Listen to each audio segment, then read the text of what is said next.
hope this is working. Anyways, you might be wondering, why is mizuki here? Well, because I don't know, I just feel like mizuki. But we are gonna, well, hold on, I have to show you. Recently got back into my, admittedly my FNAF phase a bit, specifically Security Breach. So we're gonna be playing this visual. I saw its development, but I never really got to around like wanting to play until like my hyperfixation of it just came back. So I'm a bit nervous. Now normally I would put my name, right? The thing is, it's very weird for me knowing this is more of a romantic. Oh, I just realized I did not have the fucking volume on. I hope the volume's okay. I adjusted the volume, but I will adjust it along the way if I need to. I usually would put my name, but the thing is, since I personally can't see myself, you know, so, hold on, can I type? Can I please type? Thank you. So we're gonna put Mizu, short for Mizuki, for, I don't know, I just feel like if I was thinking of a name and Mizu just came up into my mind, so we're just going with that, I guess. I don't know, man. I just picked Mizu because, yeah. Also, I know Mizu also means water, but forget it. Hold on. The freaking. I'm gonna adjust the volume. So please, is there a way to save? Okay, no, okay. Hey, wake up. Oh yeah, there's voice acting. Thank God. Okay, I don't know if it's loud enough, if I'm being honest, so I'm just gonna adjust the volume. I legit don't know if it's good. No sleeping on the job. I tilt awake, a bright light in my eyes, and someone's hand on my shoulder. I hope the volume's okay, but, you know. Hold on, I'm gonna move my...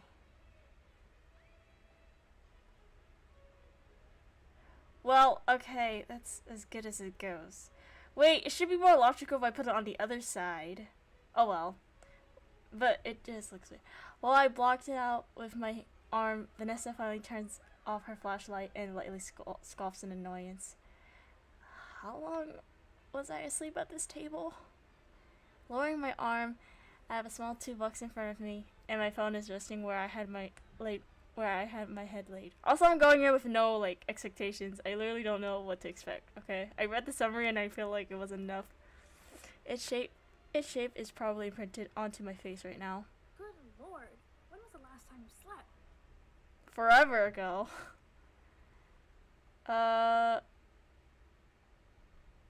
I don't know. Vanessa sigh. Whatever. No one's here but us anyway. I'm sorry. It's bothering me that the volume is so soft. Keep quiet if you just do your job, alright? Yeah, sure. Alright, get to it. Okay, the art is so good. Credits to the artists. Did a very good job. The art was also the reason why I wanted to play this. Like, come on. It's so juicy. Vanessa walks off as I stand up and stretch, feeling my joints pop and raise my arms above my head. Also, I will try to get at least, I don't care what ending I get, I'll try to get at least one ending in the stream. And then maybe another stream I'll try to get the other endings, I don't know. Deciding not to waste any more time, I pick up my toolbox and phone before heading through the massive doors leading into the daycare. Daycare's bright lights and rainbows are practically blinding compared to the rest of the pizzaplex. Saturation, bitch! Or maybe I just haven't fully woken up yet. Or that. Time to get this over with. I open up a panel behind the desk and cringe at the mess of the wires in the wall. As much as I wish I could, I can't rush through this. I have to deal with each generator one at a time. I was gonna say one by one, but same thing. Whatever, if it means I get to go to sleep sooner, I'll do it. Oh god. Click the end of each cover. Oh god, okay. This is gonna be fun. Okay. How do I... Hold on. I'm figuring this out.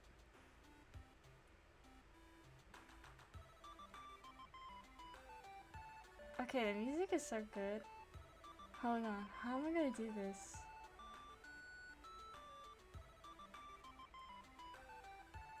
I can't. How do I click? I just saw the directions too. Oh god. Hold on. Which is the end? That's a question. Which part of the end of the cable is it? Okay, hold on. I'm figuring this out. Oh! Shit! I got scared! Okay. Okay. Oh, wait. I think I'm figuring. Okay, I think I see now. Oh! It goes by the order of like. Standing back up, I stretch again, palms on my back. As I let out a tired sigh. That is, until I hear a faint sound of what I think are gears and other mechanical bits turning, followed by something landing in the ball pit near the back. I'm pretty sure it's just a daycare attendant. After all, they should be the only other thing in here, and small stage leading into their room is directly above the ball pit. Not that I know a lot about them. The staff hadn't said much. And since I'm still new here, I haven't met them yet. Nor have I met the other animatronics like the Glam Rocks or DJ. Most of the robots I got acquainted with have been the staff bots all over the building, which is pretty lame, but oh well. I started walking into the office, scanning for its signs of movement as I stand on edge. That is until... Hello. Oh god. Hey there, friend. Oh, I don't remember seeing you around. Are you new here? Yes. You just scared me a little bit, but it's okay. At least it's not as bad as you. Also, I can't! The volume is like killing me. Why? Unless... okay. I have an idea. I might have to... turn up my OBS. Something or someone jumps up in front of me, and as I'm suddenly lifted off the ground. Before I can even answer, I notice his eyes turn a light blue color, scanning me. I stunned into silence, staring at the robot in front of me as he steps out of the ball pit, holding me from underneath my arms as if I weigh nothing. Bro, I'm underweight. Yeah. Ooh, what does that sun mean? Okay. Oh, that's so fun. It's not every day I see a new member of staff here. It's pretty empty when all the kids go home, you know. Oh, he sounds so cute. I'll definitely have to get used to this. Get used to how energetic this guy seems. He finally sets me back down, making sure I'm able to stand on both feet before letting go. Thanks, and yeah, I'm new here. Just finishing up my first week, actually. Oh, and how's that been? Good, I hope. Yeah, it's gone pretty smoothly so far. I started walking back to the desk, but a tall robot decides to follow me. By the way, could you tell me your name? My name's Sun, but people come up with all sorts of nicknames like Sunny, Sunray, Sundew. Some of the kids even call me Sundrop, like the candy. Oh. Not gonna lie, I thought your name was Sundrop until now. Oh, that's fine. A lot of people do that. And the name kinda stuck over time, which is fine by me. Cool, my preferred name is Mizu, by the way. Well, it's great to meet you. I can't help but smile a bit. But duty calls, so I make my way to one of the computers on the desk.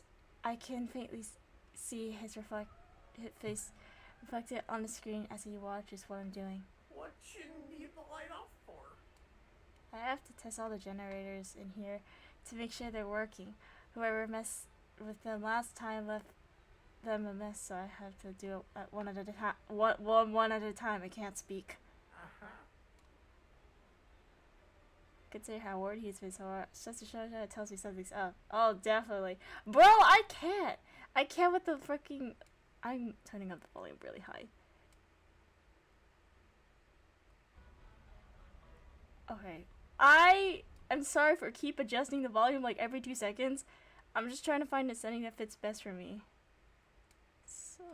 And I especially want to hear the voices, because I know the voice actors also did a really good job. Something wrong? No, just noticed how tired you look. I'm That's all. Well, I'm always tired. But thanks, I guess. I'll be right back. Gonna get something for you. Why? Just something to help carry you through the night. Judging by how many wires and generators you have to deal with, I have a feeling you might be here for a while. Fair enough. Sun smiles before walking off somewhere. I put down the command to turn off the power in the daycare. Oh god. The music once playing from the speakers on the ceiling comes to a halt, silence blanketing over the massive daycare as the computers become my only light source. This is gonna be fun. Removing my flashlight from my belt, I turned it on as I started making my way towards the play structure, since that's where the generators are located. For some reason, it's eerily quiet as I try finding the structure with the first generator. With a lack of true ambitions, forces my footsteps to echo. The glowing red light of one of the generators entered my sight, so I continue on. Somewhere above me, I hear gears turning. I almost said gas. Why? I shine my flashlight towards the ceiling, only to see nothing there. Son? I flinch at the noise, frankly shining my light to see what's there. That didn't sound like Sun. Son, are you there? Oh!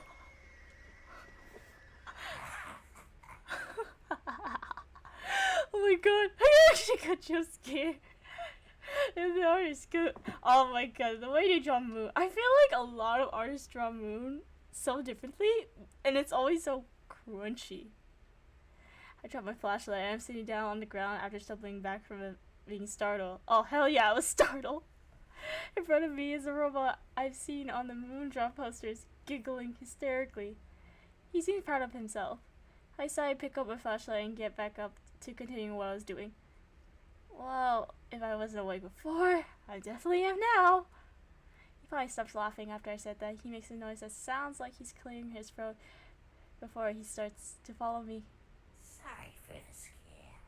I couldn't help myself. Sure.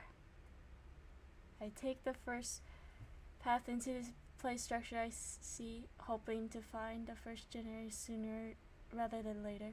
You're going the wrong way. I am? I turn around. He has his arms crossed as he leans against the structure. Yeah, I could lead you to the generator if that would make you feel better. I think about it for a second. If this guy is anything like Sun, hopefully he actually means what he says. I'm sorry, did the volume... Okay, the volume is... Okay. Fine. I crawl out of the structure and he started leading me to a different path. He clearly knows this way around since we find a generator rather easily. There you go. He sits beside me as I go turn it on, his glowing red eyes watching me as I do my job. Maybe it's just me, but you don't think those red eyes are kinda intimidating for a daycare attendant? No offense. Yes, I've been told that before.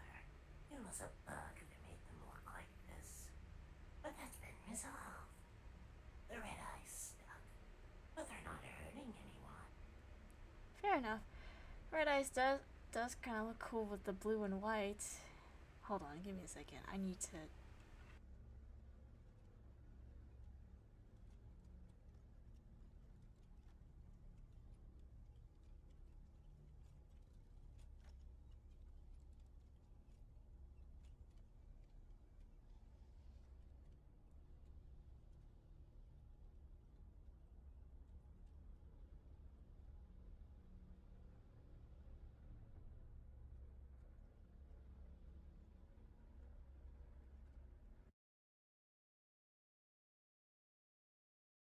Why, thank you.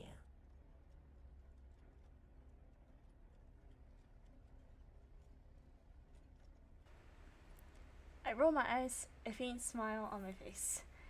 You just did the volume again, I'm sorry! Now that I think about it, I never told you my name, did I? I already know. Oh, did Sun tell you? In a way, we're technically the same.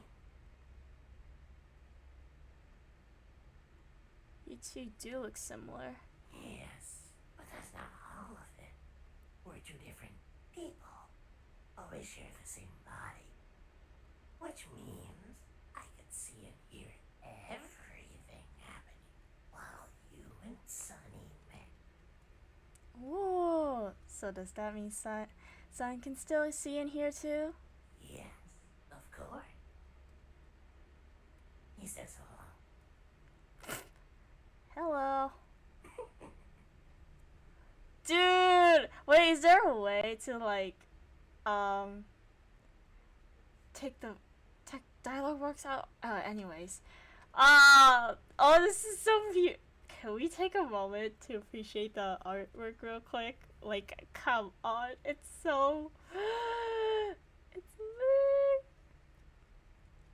Moon laughs a bit, leaning back against the wall of the structure.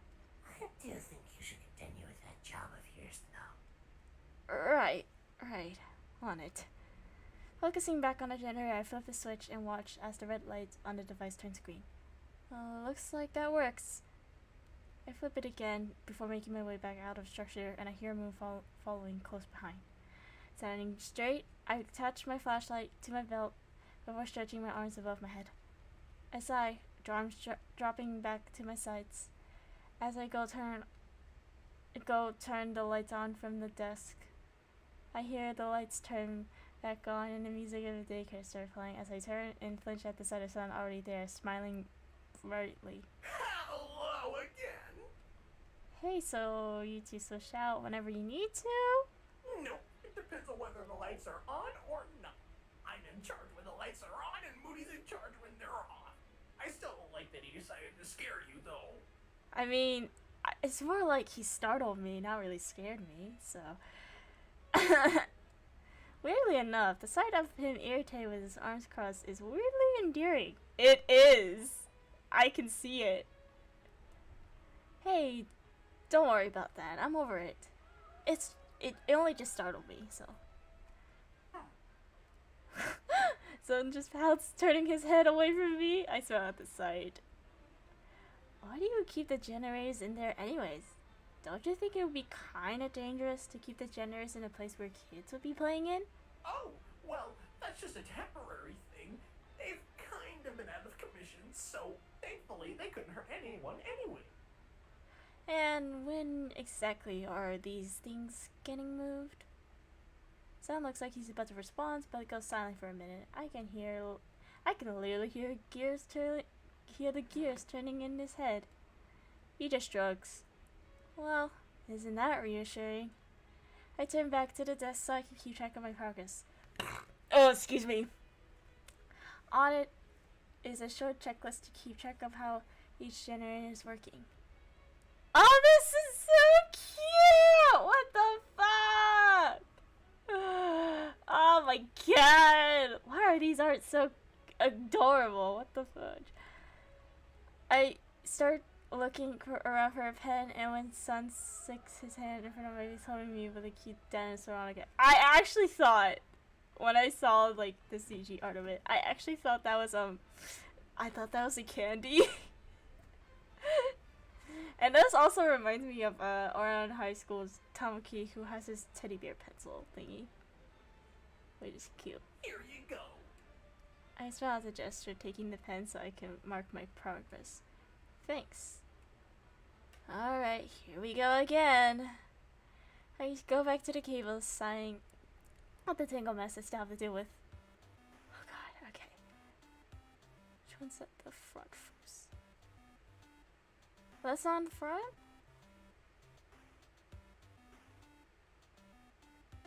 Oh, no.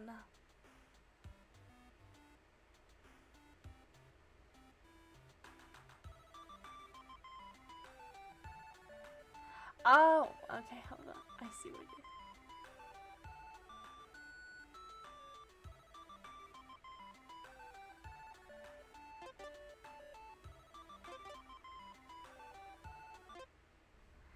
I stand up and take a look at my work. Time to do it all time to do it all again, I guess. As I go turn off the lights off again, I hear music blasting from somewhere, which is weird since usually the radio is off when the pizza place is closed for the night. Any idea what that music is? That's the DJ. Oh, he makes his own music, so it's out of the ordinary to hear it during the night when everyone's gone home. I'd love to be friends with him, but I'm too busy to leave this place most of the time. Really? Yep.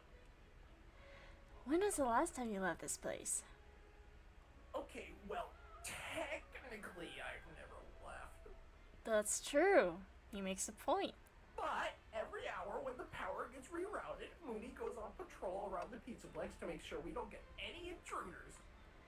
It's so cute hearing, like, or seeing, like, headcanons of, like, I feel like it's canon. I feel like I've seen it around in, like, fan arts and stuff, but it's really cute that Sunjob calls Moon Mooney, and in Moon, in my point of view, Moondrop calls Sunjob Sunny, and it's wholesome, especially on Moon's part, because you would think Moon would not be the type to call like a nickname like Sunny, but he does.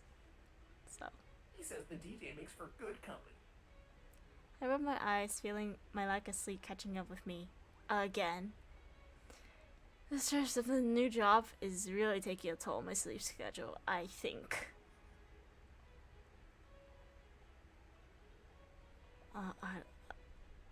Why do they need Moon to patrol the place?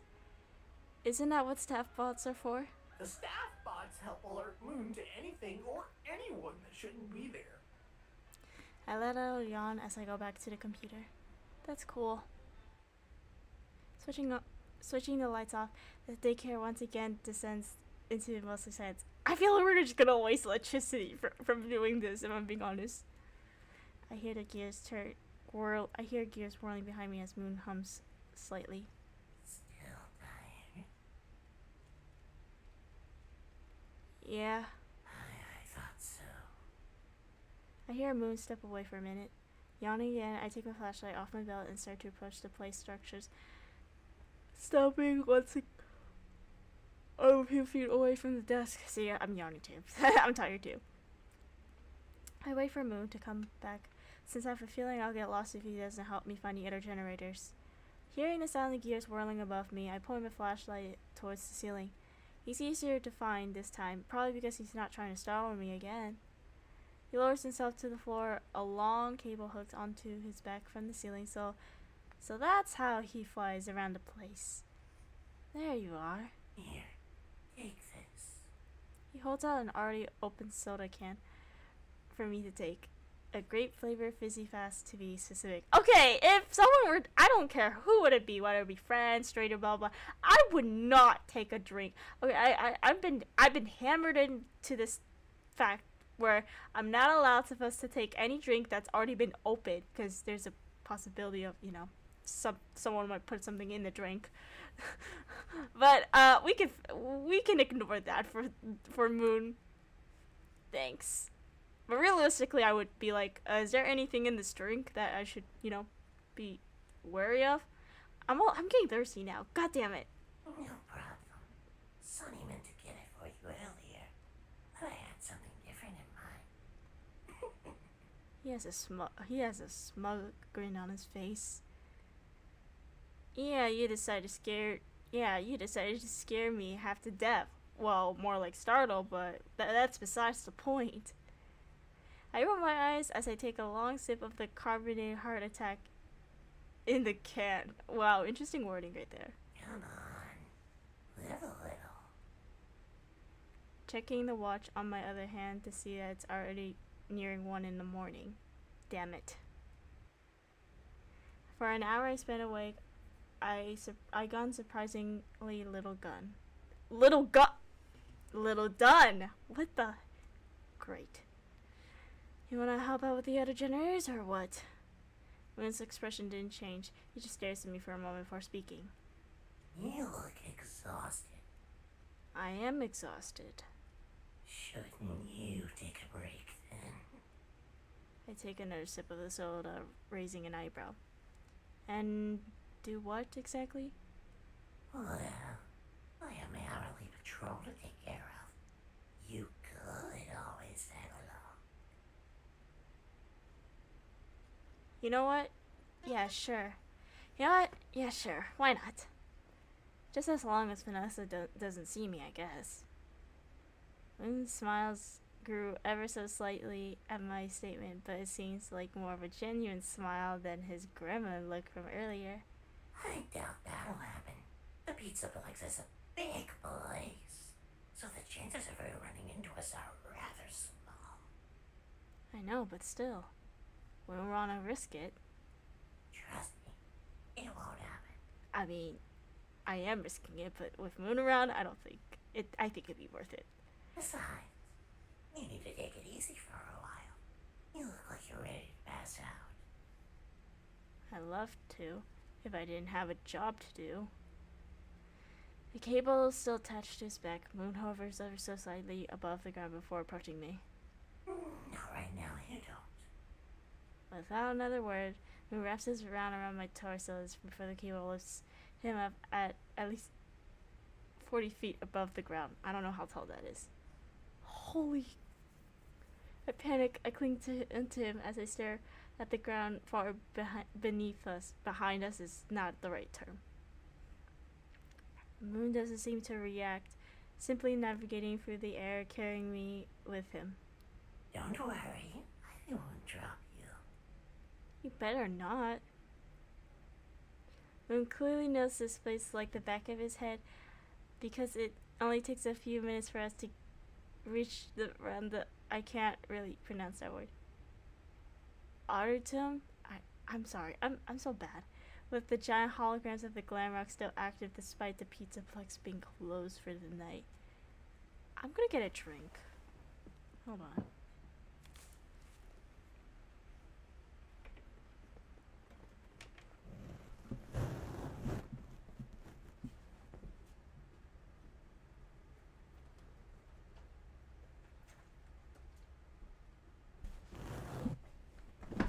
Actually, have 2 water bottles. One is almost finished, so I bought them both.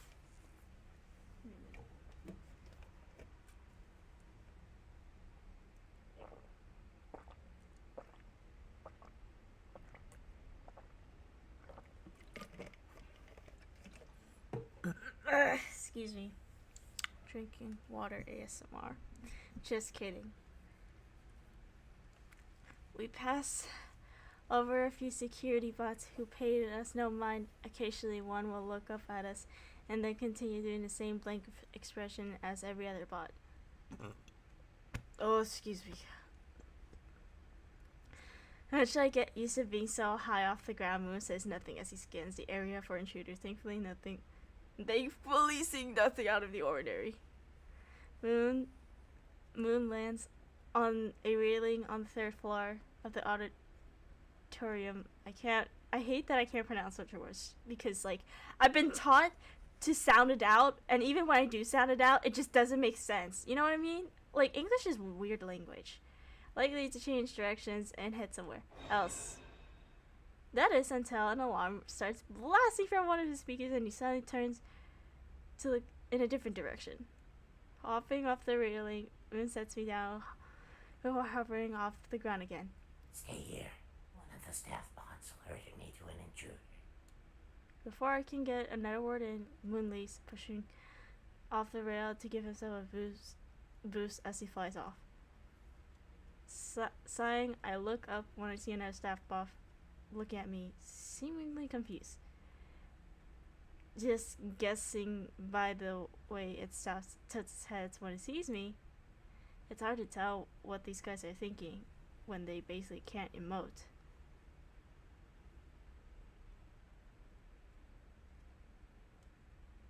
I point at the bot. You saw nothing. The bot says nothing and it does not respond. Probably because he has no mouth. I nodded in understanding before going to sit in one of the booths at L Chips. Staring at the menu on the other side of the small restaurant, I remember something important. I haven't eaten anything since What, this morning? It's technically morning! Maybe that's why I feel so out of it. Yeah, that's true. Like, you need to. This is so controversial because it's me. You gotta at least eat something. Like, it doesn't even have to be a big meal, just something to energize you. If only I could inhale a picture of foods on the wall. I tried the next best thing and searched for the counter for basically anything that's edible. I found unopened bags of nachos. Good enough. I headed back to the booth, opening a bag of chips and eating my makeshift lunch. Midnight lunch. Peering back into the auditorium, the bot isn't there anymore. From where I'm sitting, it looks like a number of staff bots around seems pretty sparse in general. Maybe they're gone to wherever Moon is? Not that I know where he went off anyways. I don't think much of it. Simply continue to fill up on the chips while listening to the droning ambience of many bright lights in the auditorium. I can feel my... Oh god. I hate this sound. I could feel my ears ringing from the silence, and that sound of me eating chips alone is becoming deafeningly loud. Maybe I somehow got used to the daycare's non-stop musical loop already. It feels strangely empty without it here. Without it. Not here. Okay, I can't. The lack of ambience is almost unbearable. Standing up, I go for a way to now empty chip bag. One hand on my head as my vision goes blurry for a moment as if I stood up too fast. Walking back to the railing, I lean against it, looking down and squeezing my eyes as I try to feel the nauseating feeling. I open them again. My vision is still fading in and out. Is it just me or does my vision seems weirdly red? Stumbling back, I look around for one of the stats behind, disoriented by whatever is happening to me. And instead of a stat bot, I'm scared. God, I hate this already. What I vaguely see approaching me from the right is a gray humanoid silhouette with two red eyes fixating on me. What the fuck? Intruder. As startled, I make a run for the stairs, hoping to find a staff bot somewhere nearby. My vision still hasn't fixed itself. In fact, it got worse as I misstepped and tumbled down this first short flight of stairs. Please don't make a close-up on that stupid... please don't make a close-up on Vanny. I force myself back up, using the railing for support before something grabs the back of my shirt. Oh, God. I don't like it. I don't like this face. The hands going out. I didn't let go of the railing as I looked behind me, now more clearly seeing the gray rabbit costume with bright eyes grabbing a background. What the fuck are you? I can't even hear my own voice. The ringing drowns it out completely as whoever it is successfully dragging me down the railing back up the stairs as I try to grab anything I can. Reduced to ragdoll, it gets harder and harder for me to try and escape as I drag back down into ill chips. I obviously try to grab the tile floor to no avail. The ringing is overpowered by the sound of my own heart pounding in my head at this point. We're nearing the kitchen at the back of a small restaurant blocked off by a metal door. I'm running out of time. I try kicking my attacker, but he sees my face, using one arm to drag me back. The other hand wields a large... I knew it. They're gonna kill me.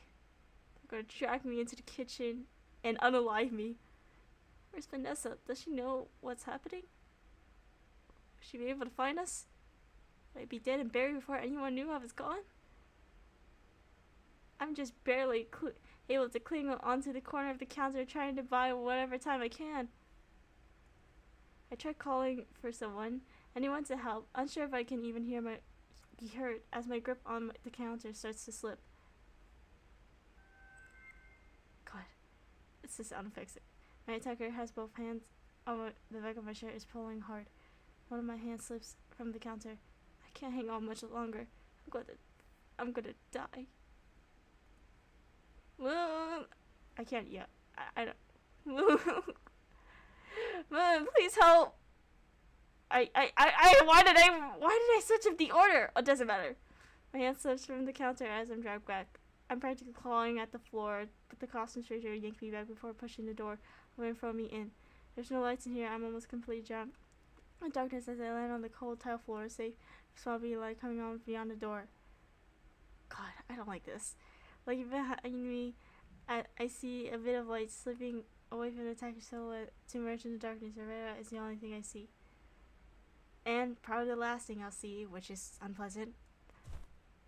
God. The beam of light from beyond the door reflects back into the room, and the gray rabbit is nowhere to be seen. My vision finally starts to clear up as I look towards whatever landed nearby. Moon! Moon! There! A pair of red light, a different pair of red lights look back at me and looks in my direction. I scurry back, panic, until a familiar robotic arms grab me, pulling me back out of the kitchen into the atrium.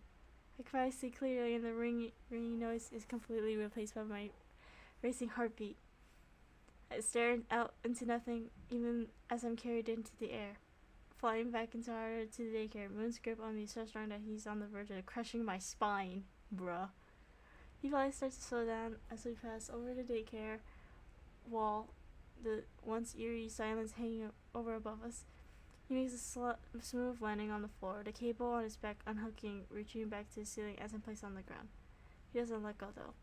It's almost felt like his arms are shaking. Or maybe that's me? I can't see his face.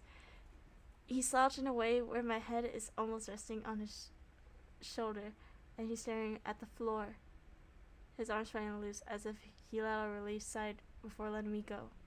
Letting go of me. I can't even, oh my god. I can't find the words for what just happened. Whenever I open my mouth to speak, my mind completely blanks. Instead, I drop the floor. My flight is still kicked in. My hands are shaking uncontrollably. Moon's expression darkened slightly. Does he want to say something? His face plate turned slightly as he turned over to something on the floor a few yards away.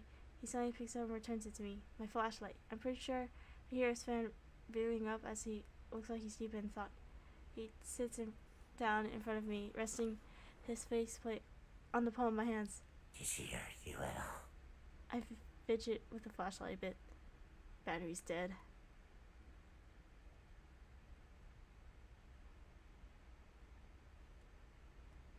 Almost. I'm sorry for not being there sooner. God, I feel like I'm picking all the wrong choices. I feel like I'm gonna have to get bad at or something. I heard there's 3 endings, and I feel like we're gonna get the worst one. I'm just that unlucky.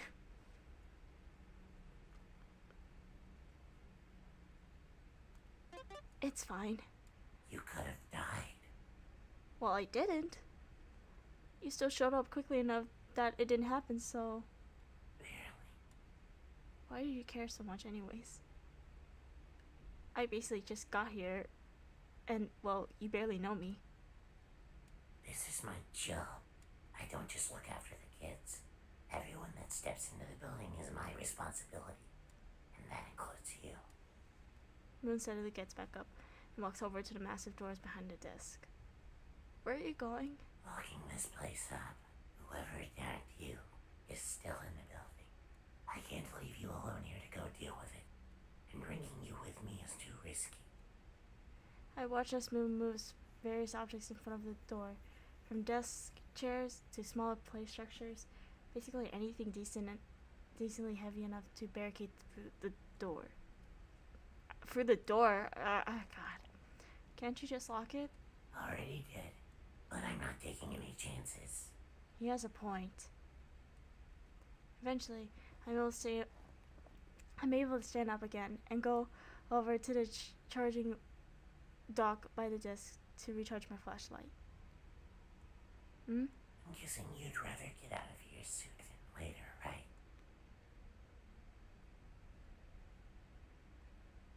I'm not in a rush to leave by myself, really.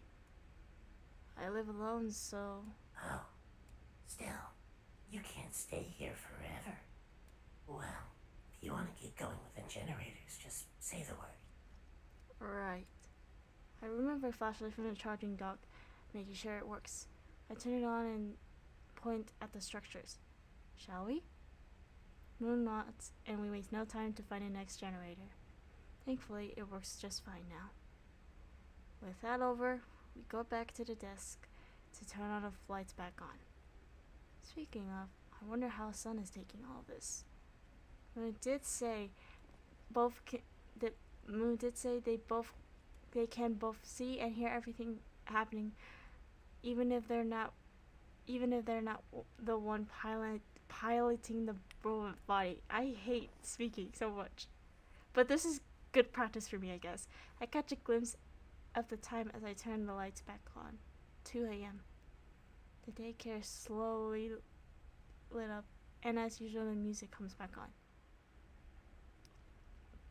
Even with the cheerful music, the mood remains heavy as ever. However, I'm given no time to think as I spun back around by a very worried Sun, frantically checking me for any injuries. Oh my gosh, are you sure you're okay? You poor thing, you must have been so scared. Oh, I'm sorry we weren't there sooner. If only we knew we would have. Sun, don't worry about it. I'm okay. Sun still looks guilty. I'm also guilty because I think I'm gonna get the bad end. That's what I'm thinking. He continues to check my arms and toes to see if I'm hurt, but at least he isn't pulling me around like a rag doll. I have to worry. Keeping everyone safe here is my job. If I can't protect one person, then... Sun is visibly distraught, his razor practically drooping. Seems that didn't help much. It's a bit of a reach considering how tall he is compared to me even when kneeling. I managed to wrap my arms around Sun's torso, hoping that'll calm him down. Sun doesn't say anything, but instead hugs me back. His internal fans are getting much louder. He has one arm around my torso and one hand's softly holding the back of my head. I can't even speak properly. It's a gentle hug. It feels safe. We say nothing for a few minutes. I was trying to calm him down, but honestly, this hug is a huge comfort for me too. No wonder they're trusted with kids. Even as an adult, I feel an odd sense of security around them. Considering what just happened, it feels nice. Question. Huh? What was Moon alerted to anyways? Oh, a little boy snuck in to see Freddy again. He seems irritated when he says that. Again? Yeah, this isn't the first time the little rule breaker snuck in here. Something tells me that security isn't as strict as you would think, though, if a kid managed to sneak in more than once. Okay, so I actually have an OC, and the reason why I didn't use my OC instead, my OC is not Mizu, by the way. Mizu was just a random name I came up with this spot. My OC name is Emma. The reason why I did not put Emma is because Emma is a minor. She's a literal child. Like, given, like, the time this is taken, like, the timeline this taken, I'm assuming it's after the events of Security Breach. So, Emma, my OC, is, long story short, context is that Emma was a frequent visitor to the daycare due to family stuff. And therefore, due to family issues at home, became very fond of Sun and Moon to the point they see them as their parents. Found family kind of trope thing.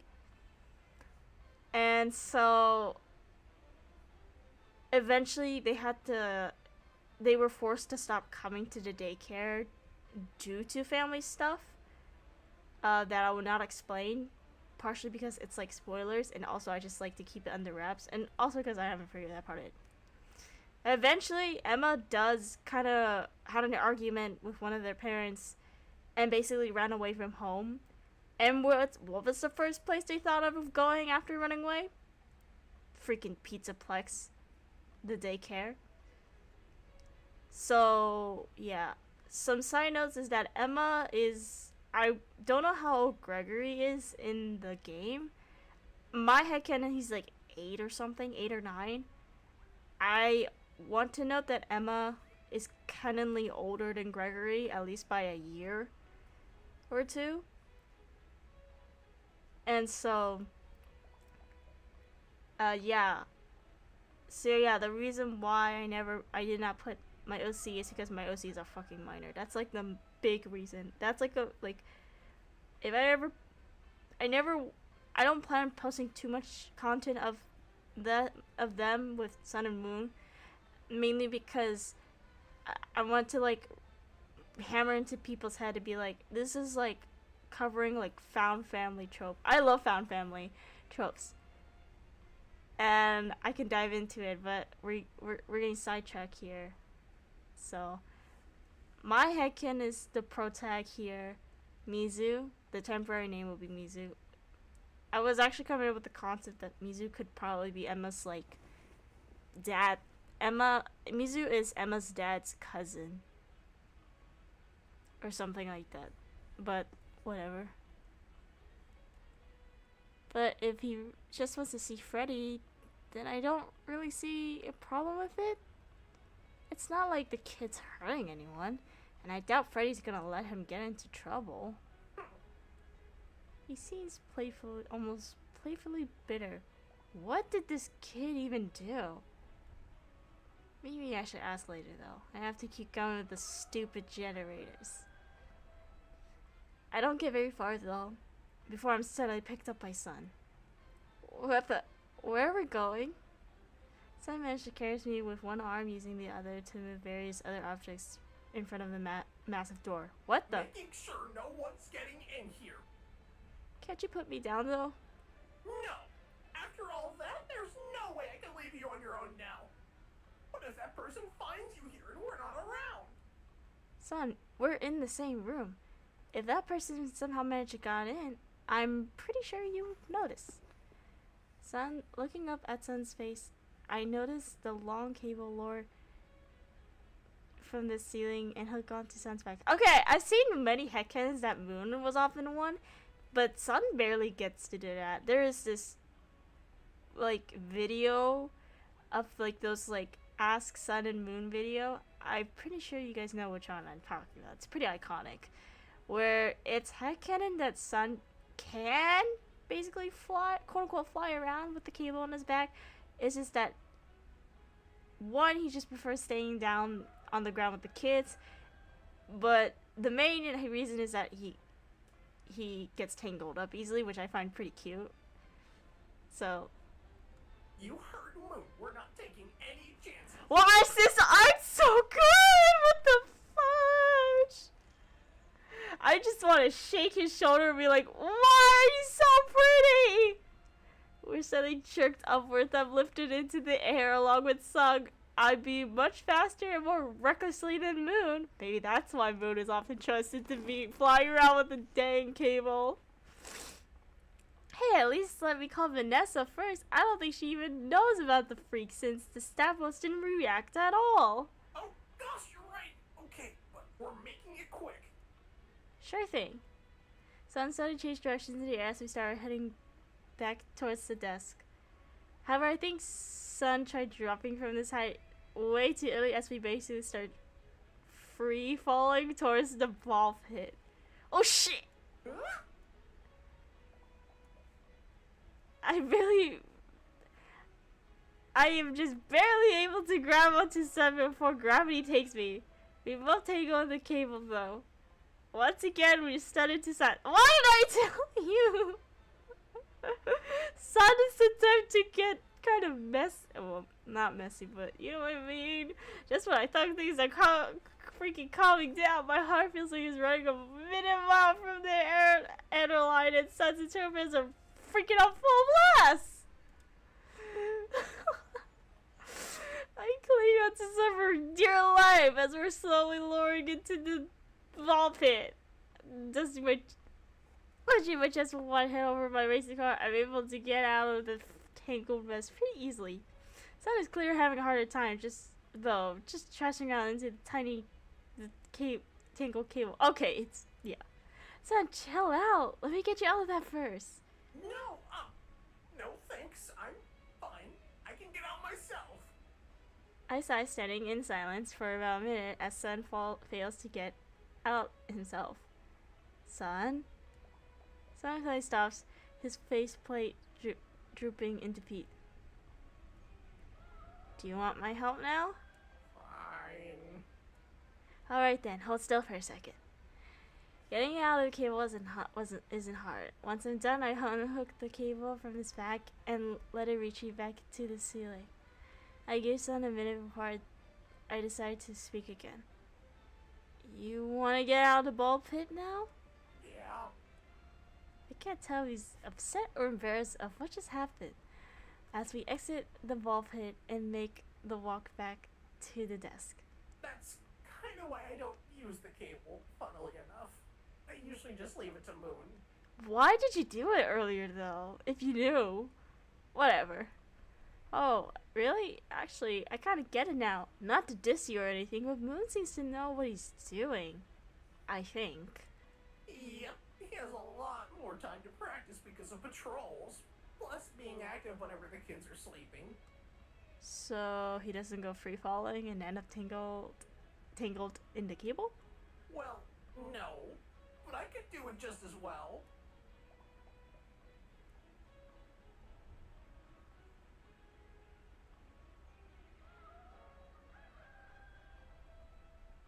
Hey, I'm not doubting that at all. You just need more time to practice. That's what I've been told, like, forever. You tried your best, so I can't really be mad. Also, it's pretty amusing in a cute way. I'm so bored, what the fuck? Sun saw sheeply says his razor spinning a bit. Well, I'm happy you think so. How he managed to be this endearing is beyond me. He really is as sunny as his name. I can't hold back a smile as I try to pick up my phone from the desk. Glancing back at the sun, I pull up Vanessa's contact on my phone to hold it out for Sun to take. You wanna call Vanessa for me? I can work on the next generator in the meantime. Yes, please. Sun wastes no time grabbing the phone calling Vanessa. I leave him to it as I go out sort of the mess of the next cables. Oh boy. Oh boy!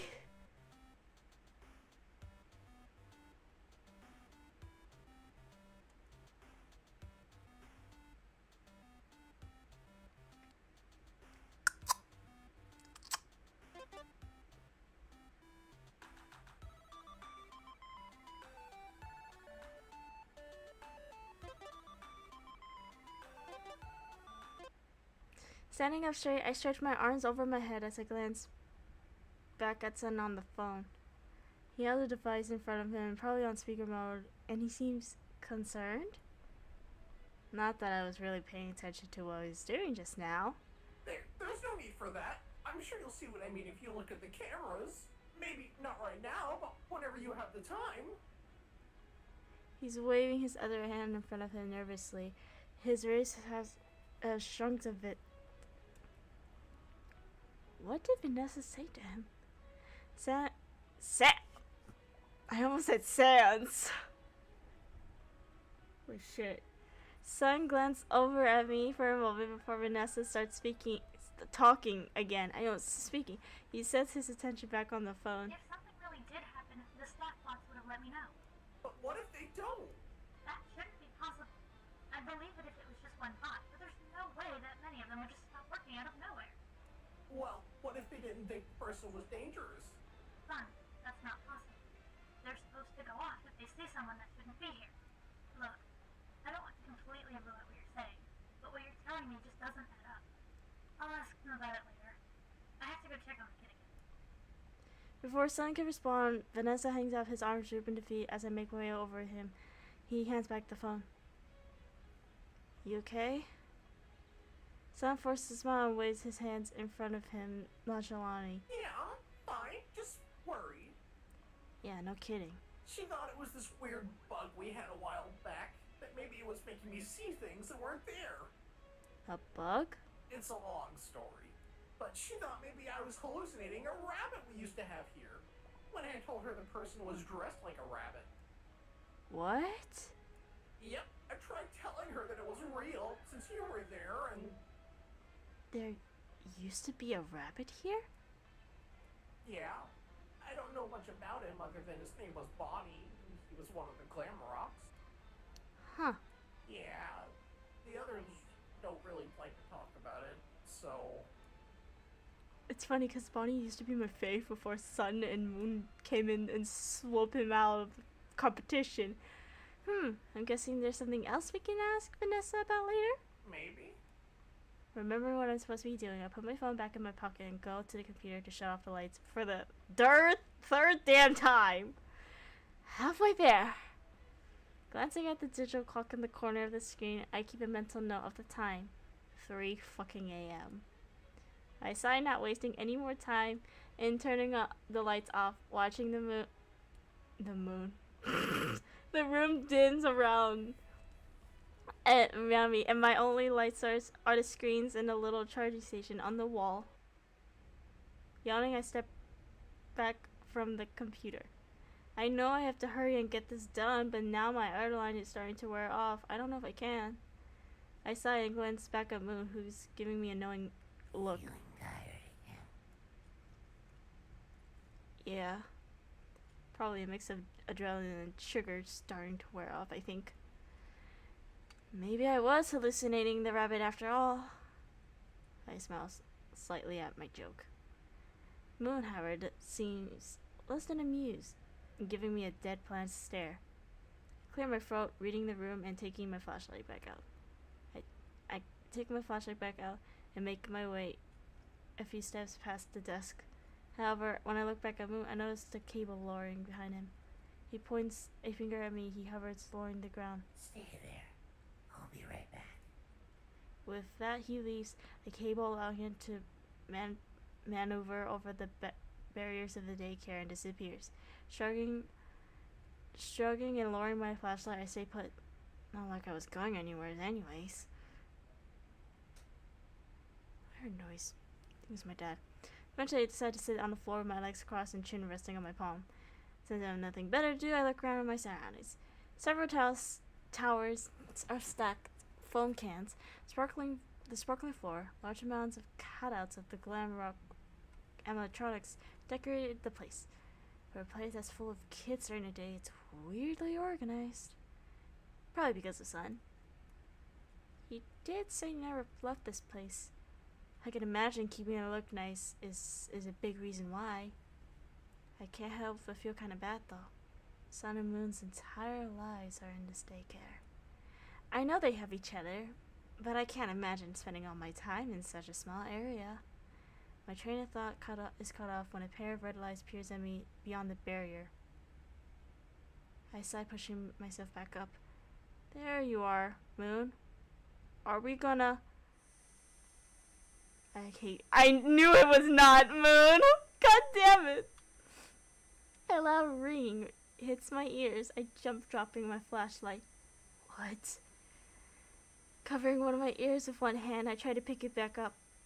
Oh god. Every time she pops up, I get like jump scared. A familiar haze overlays my vision. With it now back in my hands, I point out the direction of the eyes. However, they disappeared as quickly as they came, and the noise in my ears fade into nothing but stubble ambience within the daycare. My arms drop to my sides. I hear familiar sounds of gears and robotics. When I look up, Moon is already re-entering the daycare. I'm not even sure if what I saw was real or my mind was playing tricks on me due to stress. Either way, I tried taking a deep breath to calm down my rapidly beating heartbeat. As Moon approaches me, the cable unhooking from his back, retreating back up. I wanted to do a quick check around the daycare, just to keep an eye on things. Also, I brought you this. He gives me an open can of Fizzy Fast, and although reluctantly I take it. So nothing out of the ordinary, huh? So far, no. That's good. He stares at me for a moment as I take a long sip of the soda. Somehow it tastes even sweeter than normal. Did something happen while I was away? Your heart's racing. Well, Moon's expression softens as he waits for me to answer. I was over here, waiting for you to come back. And over there, I point where I saw them, just past the barrier. I saw these red eyes. I thought it was you at first, but then I started hearing this loud noise. Moon's eyes widened slightly. It was the same thing I heard when the rabbit lady attacked me, so... Moon looks where I was pointing and takes a few steps towards it. Did it look like she was trying to get in? I don't know. She was just there. And right before you showed up, she just, well, vanished. I can hear Moon's internal fans getting louder. Hopefully, that means she can't get in here. Yeah, that would be nice. The fact that she knows you're here isn't good, though. You don't say. I take another long drink of the soda, using my other hand to point my flashlight towards the structures. Shall we now? Moon tilts his head at me. Shouldn't you give it a minute? Why? I don't think trying to work with this level of stress is a good thing. I'll be fine. I've managed the past 12 hours on like 10 minutes of sleep. I'll live. I can't say I'm surprised. Look, just let me deal with this one generator, and after that, maybe I'll take it easy for a bit. Moon raises his eyebrow, clearly not entirely believing me. Promise. I begrudgingly give in for now. Moon sighs before nodding his head at the structures, motioning for me to follow him as he leads me to the next generator. I set the soda can down on the floor by the structure before I follow Moon in, and he falls down the next generator and looking over at me. Go on. I nod, putting my flashlight down so I can test the generator. The machine LED lights turn green as the machinism come roaring to life. Good, no problem. I do notice that my hands holding the switch is shaky a bit, though more than normal. Something wrong. What? You're just staring at it. Oh. I switch the generator back off, picking out my flashlight before making my way back out of the structure. After picking up the soda can I left on the ground, I wait a moment for Moon to follow, lightly tapping on my foot on the ground. Why do I feel like someone, a certain rabbit lady, put something in that drink? I feel scared. Moon stands back up, albeit but still slouching, and gives me a concerned look. Are you sure you're alright? Yeah. Why? Moon points my hand holding the flashlight. I didn't realize I was gripping the thing way tighter than I thought. I loosen my hold on it as I start walking back to the desk. See why I told you to take a break now? I roll my eyes. Yeah. Anyways. Moon stays silent, laying back against the desk as I put down the soda and turn on the lights. I mark my progress and turn on my flashlight, watching as Sun sits on the desk, lightly kicking his legs back and forth. Oh, that's cute. So, break time. I sighed. I can't. I have to finish this. Hey, you said you'd take a break after that one. Sorry, but I can't keep tracking this out. Come on. I make my way to the cables on the floor, being extra careful as I sit down since my hands are still shaking. A lot. Oh god. This is a lot! Oh my... Okay. No. God damn it! Okay. I'm losing it, bro! I'm losing it! Okay, take your time.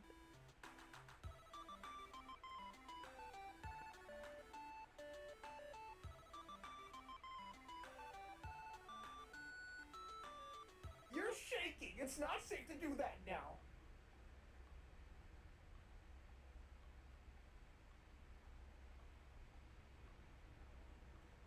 I'm starting to shake now after more here, and I'm like, bro, I can't do this, bro.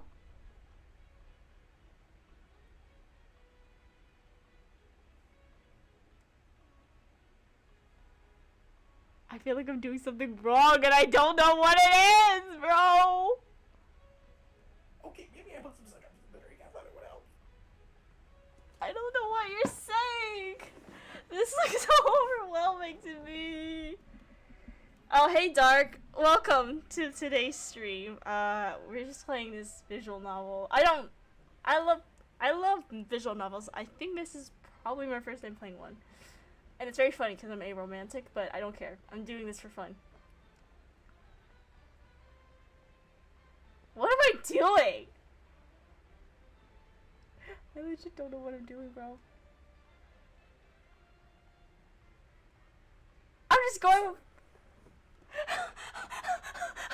going with logic, bro. Oh, wait, that's the wrong one. Okay, hold on. I don't know what I'm doing.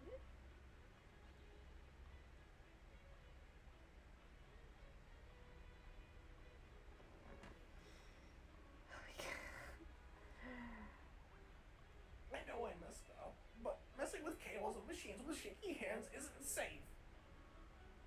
This is true.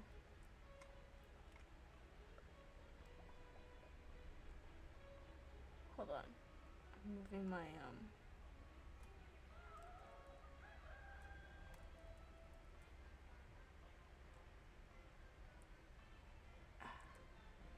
I'm just.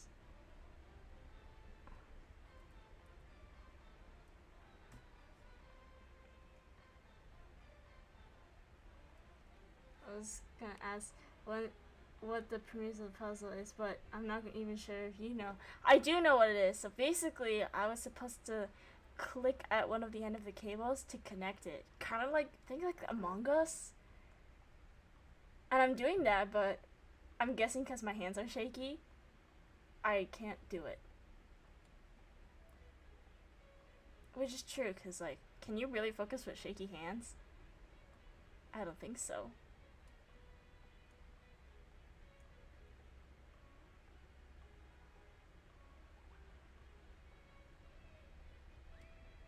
I sigh. You really think so? Sun stares at me for a second before nodding. I raise an eyebrow at him before I decide to stop resisting. Alright, fine. Sun doesn't say anything for a moment before suddenly picking me up. Are you winning, Liz? No! I feel like I keep picking the wrong choices and I feel like I'm gonna get a bad end for some reason. I have that feeling. What? 1 second. I noticed the cable lowering. Not again! Good lord, not again. What did I just say? I just said not again. Son, no. I'll be careful this time. You say that and you're gonna mess up again. That's my worst fear. The cable lifts us off the ground much more slowly this time. Okay.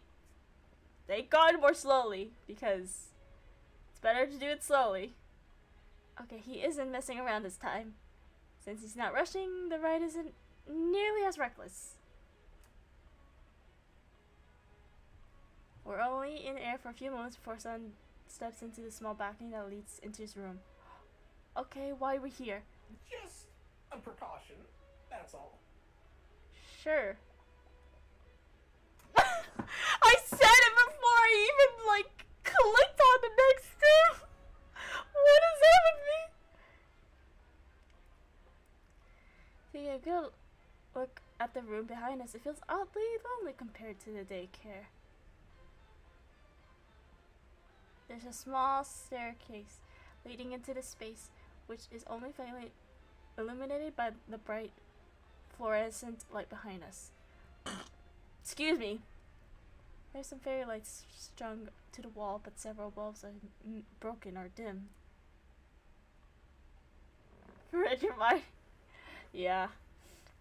At this point, this game is gonna read my mind. The floor is wooden, and it looks like it hasn't been swept in ages. And there's various of random objects strewn around the floor, plushies, stools, foam shapes, and other things.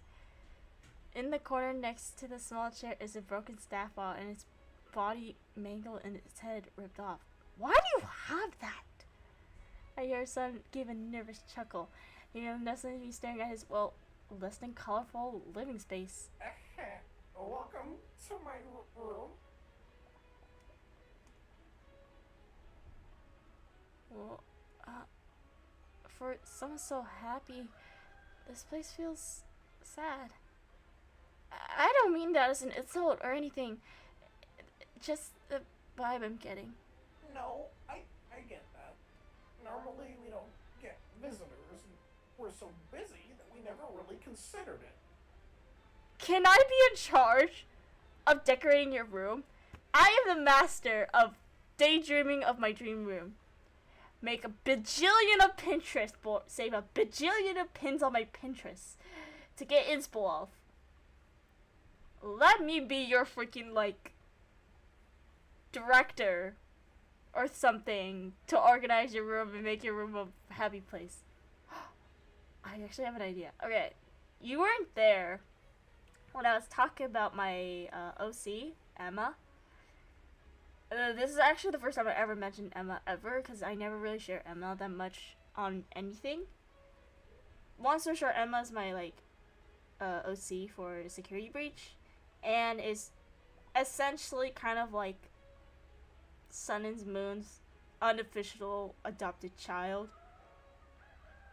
Because found family trope.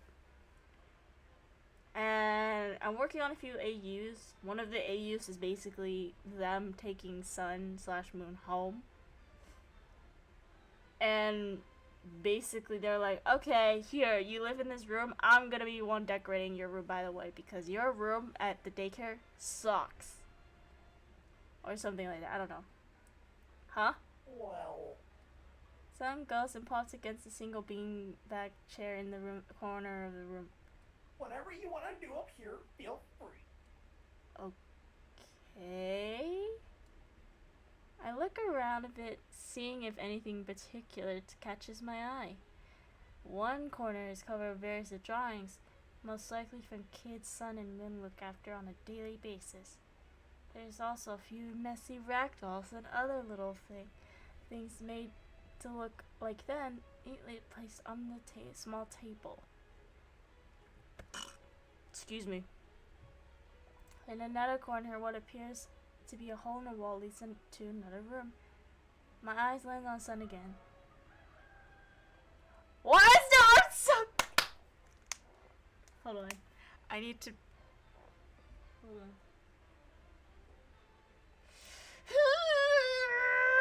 The art is so good! I just want to like rip it and then shake it like a dog and eat it like a fine meal. A damaged staff of reds on his lip. Okay, can we take a moment and look at the CG? And it actually looks like a Renaissance painting. Like what? Wait, hold on. Give me a second. It looks like a goddamn Renaissance painting. And I'm just gonna get on my big ass camera to freaking like take pictures of like. Or no, I will get my huge ass canvas with all my painting supplies and then paint it like it's the Renaissance era, bro. He doesn't seem to notice me watching at all. Seeing how careful he's being with it, it makes me wonder how the bug got up here in the first place. That's what I'm wanting to, man. But maybe I should leave that question for later. What's this? I point up to the corner filled with the drawings. Sun beams when he looks at it. Those are all gifts from the kids. Mooney and I have been keeping each and every one of them. Sun's head tilts, his fingers lightly tapping on the hardwood floor as he goes on about all the drawings and the things kids made specifically for him and Moon. Got any favorites? My eyes are directed towards the little felt plushie of Sun. Excuse me. That it's handmade. It's evident for the buttons for eyes and dried white glue all over the stems. Of what Moon told you about the bug. What? I can't pick a favorite. I love all of them. I stifle a laugh. That's sweet. Sam laughs. I keep saying Sam! What the fuck? Sam laughs nervously before he can say anything. The fairy lights gave a brief flicker before dying out. Oh, come on. Oh, I just watched as they transform into Moon, who seems surprised. Oh, those cheap lights are probably burned out. Ah. I can't say I'm surprised. Don't tell anyone I said this, but All in charge of this place are known to splurge. Nah, I'm not arguing with you. I will give them some credit, though. If it weren't for them being so stingy, I might not even be here right now. What? Remember that bug you've been mentioning? I nod. Moon leans back in the chair a bit, facing the ceiling. If you want, I can tell you some things. I'd be lying if I said I wasn't curious. It would definitely explain some things. Like how Moon got the red eyes, and why the generators are in the play structures. I nod before dragging out the small cushions a bit closer to where Moon is and sit down. Where do I start? The beginning. Well,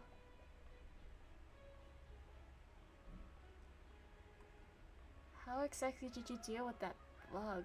I'd say Sun was the one left to deal with it.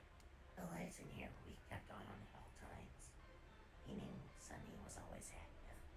As for me, I wasn't in low control of myself. So the bug mainly affected you. Also, guys, if you're watching, if you can't hear the voices or want me to adjust the volume, please let me know. Because I tried to adjust the volume to make sure it's like loud enough for both this for everybody. So if you want me to adjust the volume or anything, please let me know. I want to make this a really fun experience for not just for you guys, but also for me as well. Technically.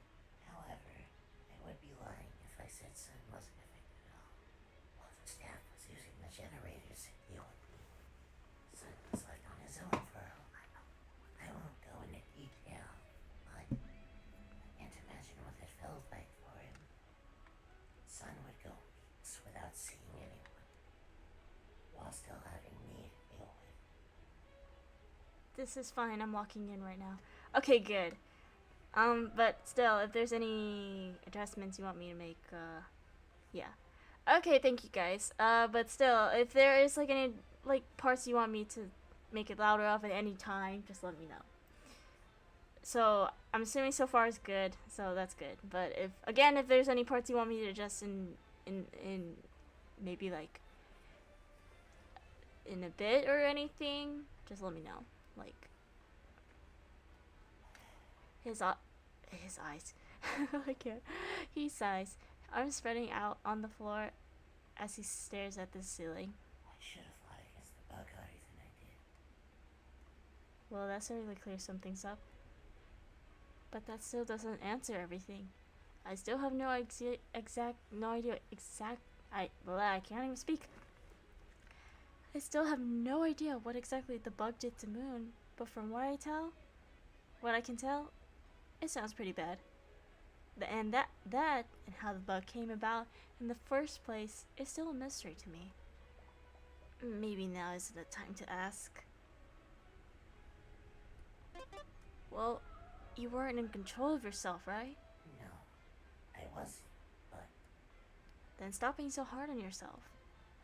I'd say you're more than making up for it now, and I think Sun agrees with me. yeah, he does. Exactly. I can't with this man! Yo, stop looking at me like that! What's with this renaissance? Now Moon definitely looks like... Okay. Hold on. Look at this CG! It looks like Moon is saying, yeah, draw me like one of your French girls. Excuse me? A small smile creeps onto Moon's face as he sits up. Like a diva. Like a diva he is. Sun is also a diva, but more wholesome. But you know what I'm saying? If only the rest of the staff were just as nice. How are you feeling, though? What? Is all the extra sugar starting to wear off? I completely forgot about that, even though that's why we're up here in the first place. I stopped shaking, which is definitely a good sign. Yeah, I think so. Alright then. Moon gets up and walks to the balcony as the cable lowers to his level. Ready to continue? Yeah, one sec. Checking my phone for the time and any new notification, I push myself off the floor, one hand on the curtain covering the wall for support. However, I feel like something's sticking onto my palm when I pull my hand away. Peeling off, I realize it's the paper that's likely been taped to the wall. What catches my eye, though, is one word written in bold black letters. Missing. I don't get a good look at the small poster before a voice snaps at me out of it. Yeah. I quickly cover up the posters with a curtain before speed walking to the moon. The lights from the daycare shining onto the balcony cause me to transfer back into Sun, who waves at me. I pick up the pacer, going to stand next to him. Wasting no time, Sun picks me up and brings me back down to the desk. My mind wanders back to the poster.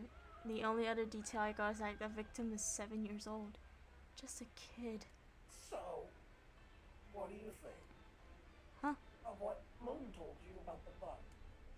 Oh.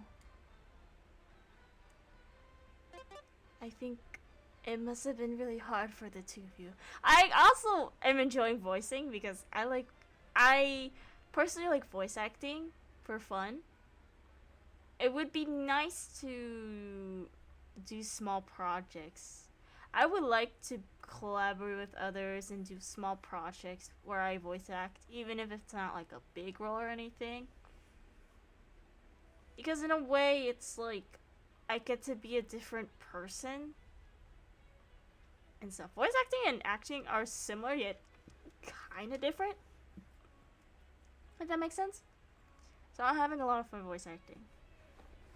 If you can't tell.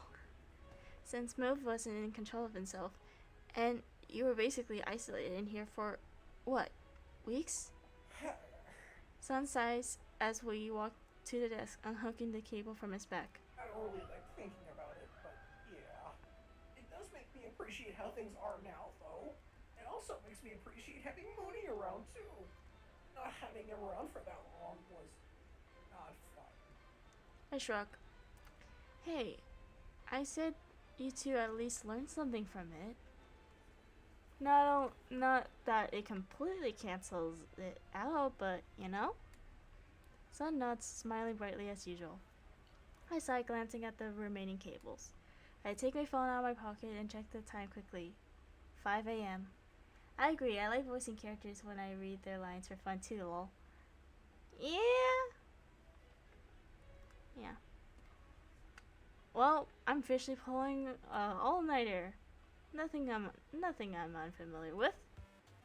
Okay, here we go, ladies and gentlemen. We can do it, bro.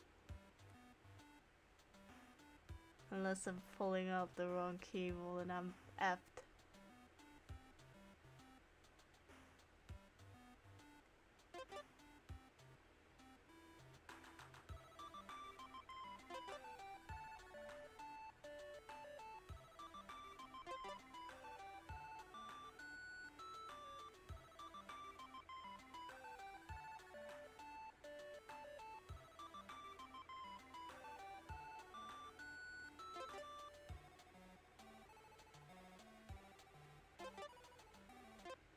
Yatta!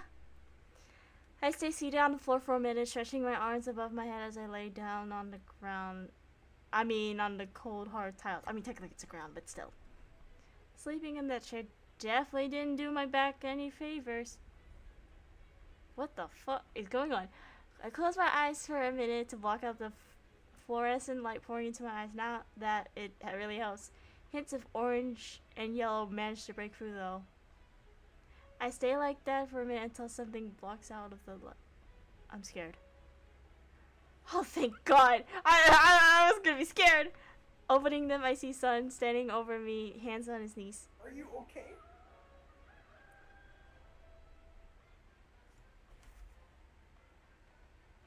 You'll... Hold on, I'm trying to read. I know what it... You'll...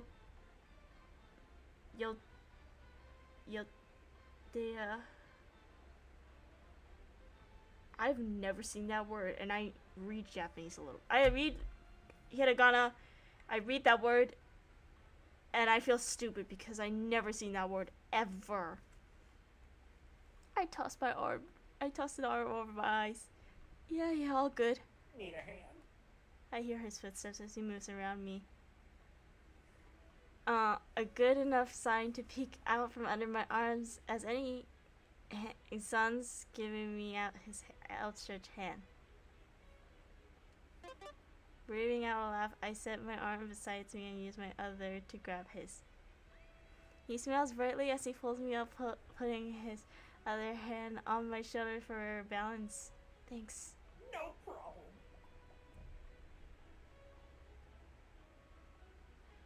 It's just Yosha. Okay, you use de. You use the hiragana for de. That's why I was confused. Hold on, let me type it.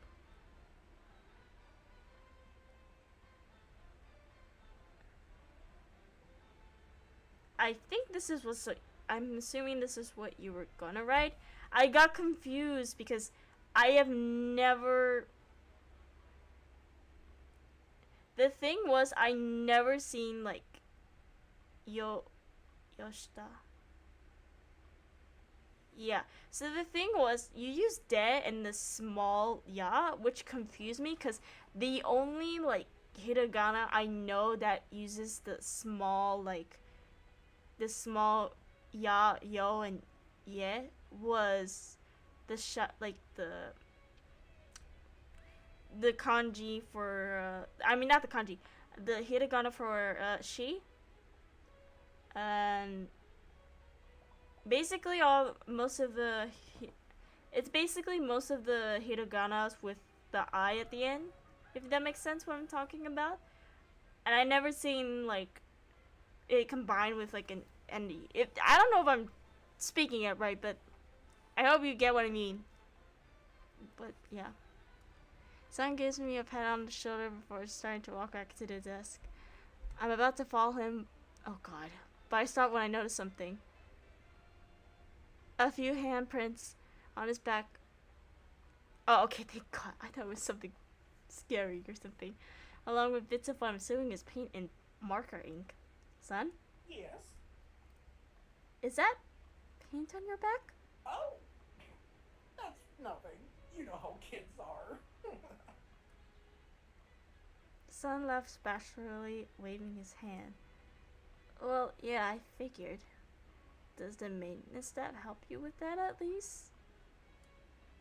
All he does is fidget with his hands, his eyes towards the computer.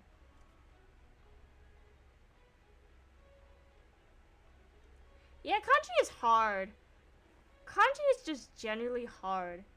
Even some Japanese people themselves struggle with kanji, at least from what I've seen. Yeah, the little ones, it's hard to get like the little like yos, yas and stuff if you don't use like the correct you know what I'm saying? Anyways. Well, that answers it.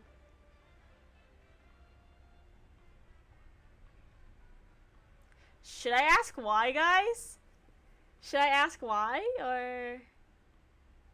I feel like I'm speaking too much, though. I'm just gonna say nothing.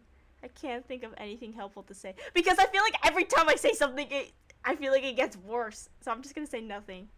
If the staff already can't be bothered to help keep tabs on them, who am I to try to change that? Oh, God, why do I keep making the wrong choices? Dude, I would be the one freaking... You know what? I would do all the work. If I was there, I would do all the work. I would not mind spending extra hours, work overtime to help out freaking Sun and Moon because they deserve love. They deserve love. All I can do is leave it alone, I guess. No, I shouldn't. I should probably bring it up, but I'm fucking... So, you're sure it's fine? Sun nods, the bells on his wrist emanating a soft chime as he gives me a double thumbs up. You think whoever's at a parts and service would be more on top of things? Well, I'm sure they're busy. There's no need to bother them. Okay, I just came up with this headcanon, so I'm gonna share it before I forget. So, Emma, a bit of Emma's backstory with their parents. their dad specific. This is kind of from what I written in 2020, so I might revamp it. So this is I'm gonna talk about is what I written in 2022, but I might change some things up. So keep in mind. So basically Emma lives with their dad when they were younger. Their dad works in the pizzeria, specifically in parts and service, which is why Emma is such a frequent visitor at the daycare, since their dad works at the pizza plex, and there's no one to take care of Emma. He would drop them off at the daycare and would pick them up once he's done with work. So my headcanon for one of the endings, the one where like they brought Sun and Moon home, was there's this like secret paperwork thingy majig. The thing with I might do is that Emma's dad might be the only person who cares about Sun and Moon, to the part he's like their like main like person to fix them up a little bit, give them tweaks and stuff. But ever since Emma's dad's disappearance, no one really took up the role or anything. Holy shit, I got jump scared. I got an email or something. I'll check it later. Basically, Emma will basically be like, okay, so Emma at first would think like, I feel like I'm just like stealing you from where you originally belong. But once they find out their dad's intention of like, I realize how not many people care about them as much, and Emma seems to enjoy them so much, and blah blah blah blah, that I personally feel like they are a better fit parent for them than I am. So if one day, if I'm like, not around or anything, I want them to have some sort of parental figure in their life, kind of thing. I don't know, it's like emotional shit or something like that. And so Emma would be inspired and would start doing more like learning more like coding and engineering a bit to help with like stuff. I don't know, that's what I'm thinking. Anyways, every part of Sun's body is giving off a different signal. His hands waves off everything, his ray shrinks back, and the smile he wears seems forced. Something wrong? No, I blink. Sun clearly knows I'm not convinced. just they're busy enough as is. Wouldn't want them worrying about us. Is it about the bug? Sun's staring at the floor, one hand fidgeting with the ribbon on his wrist. He nods. Well, you want to talk about it? If not, it's... No. Mooney already let you in on it. It's only fair that I tell you some things too, right? If you insist. Well, while the daycare was closed, we weren't really seeing anyone. And of course, the staff didn't stick around long when they had to come in here. They mainly stopped by to install the generators and make sure they were working to keep Moon away. And I heard some of them talking once. One of them asked if they really needed to keep both of us around after. Oh. So that's why he doesn't like parts and service. Yeah, what I'm saying, I would just imagine like in Emma's lore where like Sun and Moon didn't mind parts and service because of Emma's dad. Emma's dad was the only one who worked on them, but then after he quote unquote disappeared, it's like everything went downhill to the point where Sun and Moon just don't like parts and service because the one person that cares for them and shit just Thanos snapped.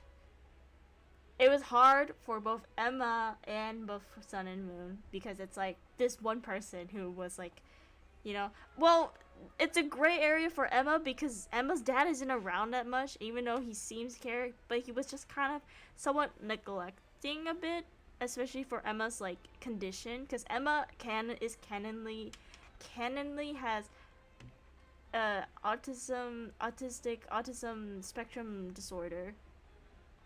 So it's just kind of like, it's a gray area for Emma because it's like, well, yes, their dad did care about them, but they didn't care for them to the point he's like there for them emotionally, because Emma doesn't fully know how to emotionally process things, and it tends to process emotions and stuff differently than other kids. Example is that Emma finds themselves easier to express themselves by color. So when they draw or when they write on something, they use like colored markers or any color type utensils to indicate what their mood is. Sun and Moon are one of the only few quote unquote people that actually can recognize this and make sure, they meet their needs and recognize it. Because, like, Emma doesn't fully know how to process. Well, I wouldn't say they didn't know how to process emotions. It's just that sometimes their emotions is a bit complicated and hard to explain. That they're just like, I don't know how to explain how I'm feeling. So they use colors to express how they feel. And colors have a wide range of, like, colors, from light to dark, saturated to non-saturated. So it's like color is their way of expressing their feelings and emotions, because it's the vibe, very specific vibe they get from it. So it's up to people who wants to understand them to kind of be patient to understand what do the colors mean, especially with its different hues and different lighting. Anyways, he's still worried that they're gonna get rid of Moon. Oh, fuck those people. Everything's fine now. I know that. I still can't help but worry, though.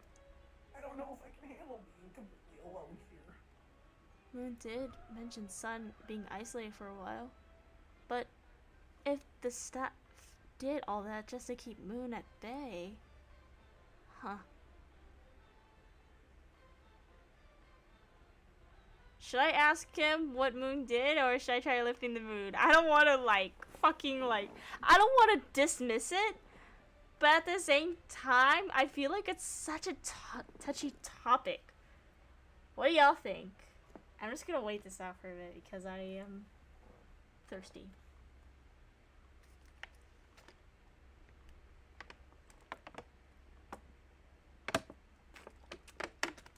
Also, my neck is killing me a little bit, but it's okay. There's nothing I can handle.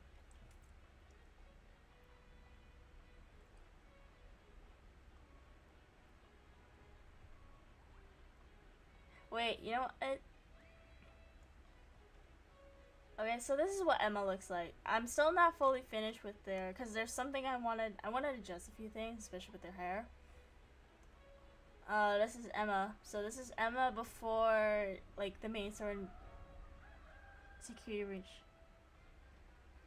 And this is Emma in their, like, the main plot. Actually, fun fact is that this outfit of Emma was originally supposed to be a post-story outfit, but I ended up imagining Emma in this outfit too much to the point where, like, it's in the main story. So I'm like, and stuff. I'm sorry. I kind of don't really like how this looks because I tried to make it look like Emma as a kid, because Emma is clearly a kid. Because here's the thing: these shoes are oversized. Like, these shoes are not their shoes.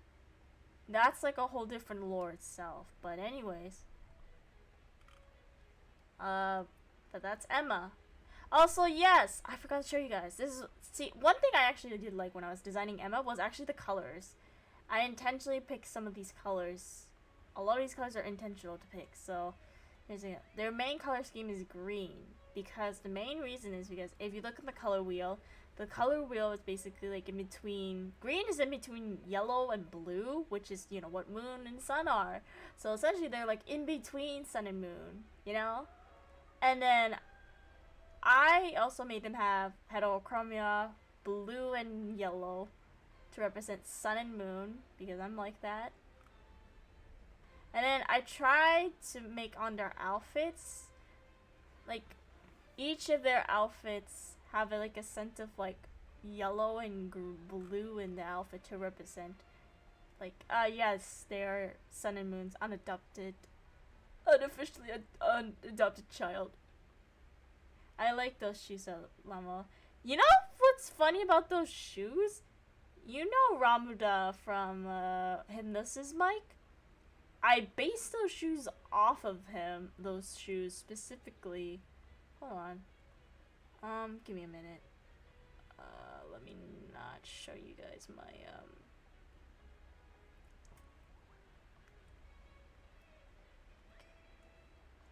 Let me explain where I'm going at here.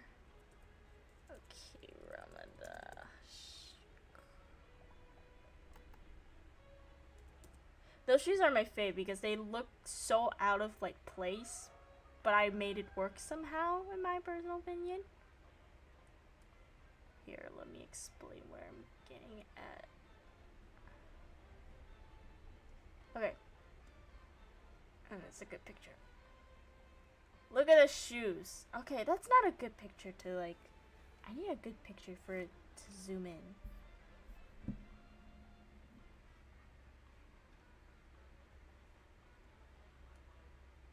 God. Okay, well...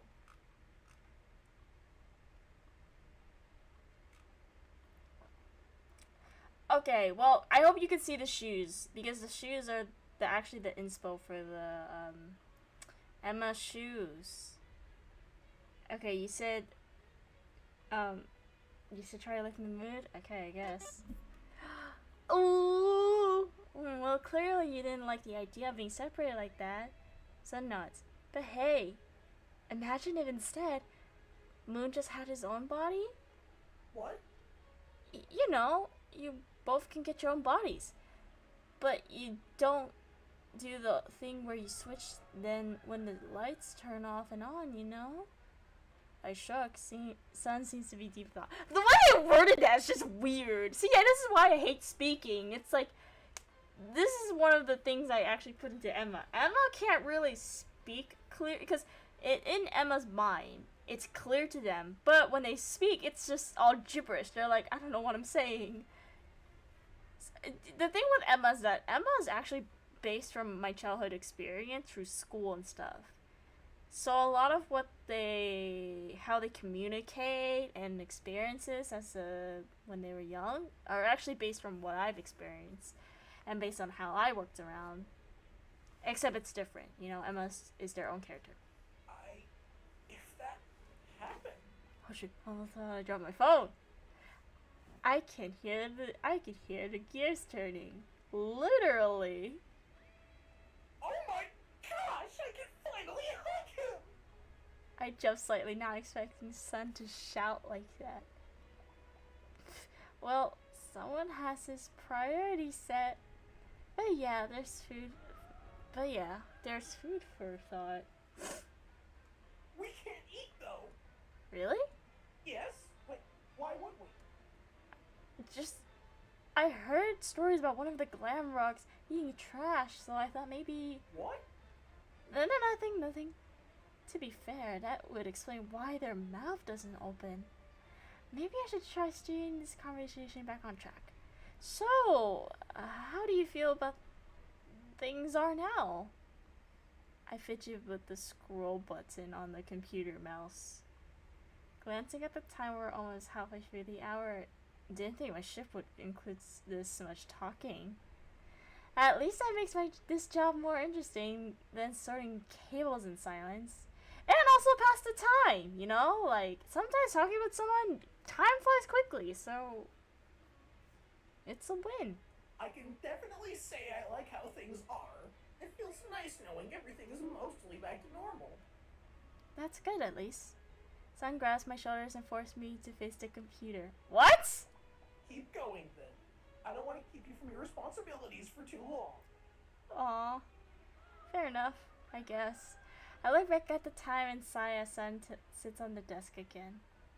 Oh, for fuck's sakes, I would have inhaled a whole bottle of melatonin pills if I knew it was good. I'd be up this late. Sun seems to do double take, pointing at me like he wants to say something before backing off. What? Language!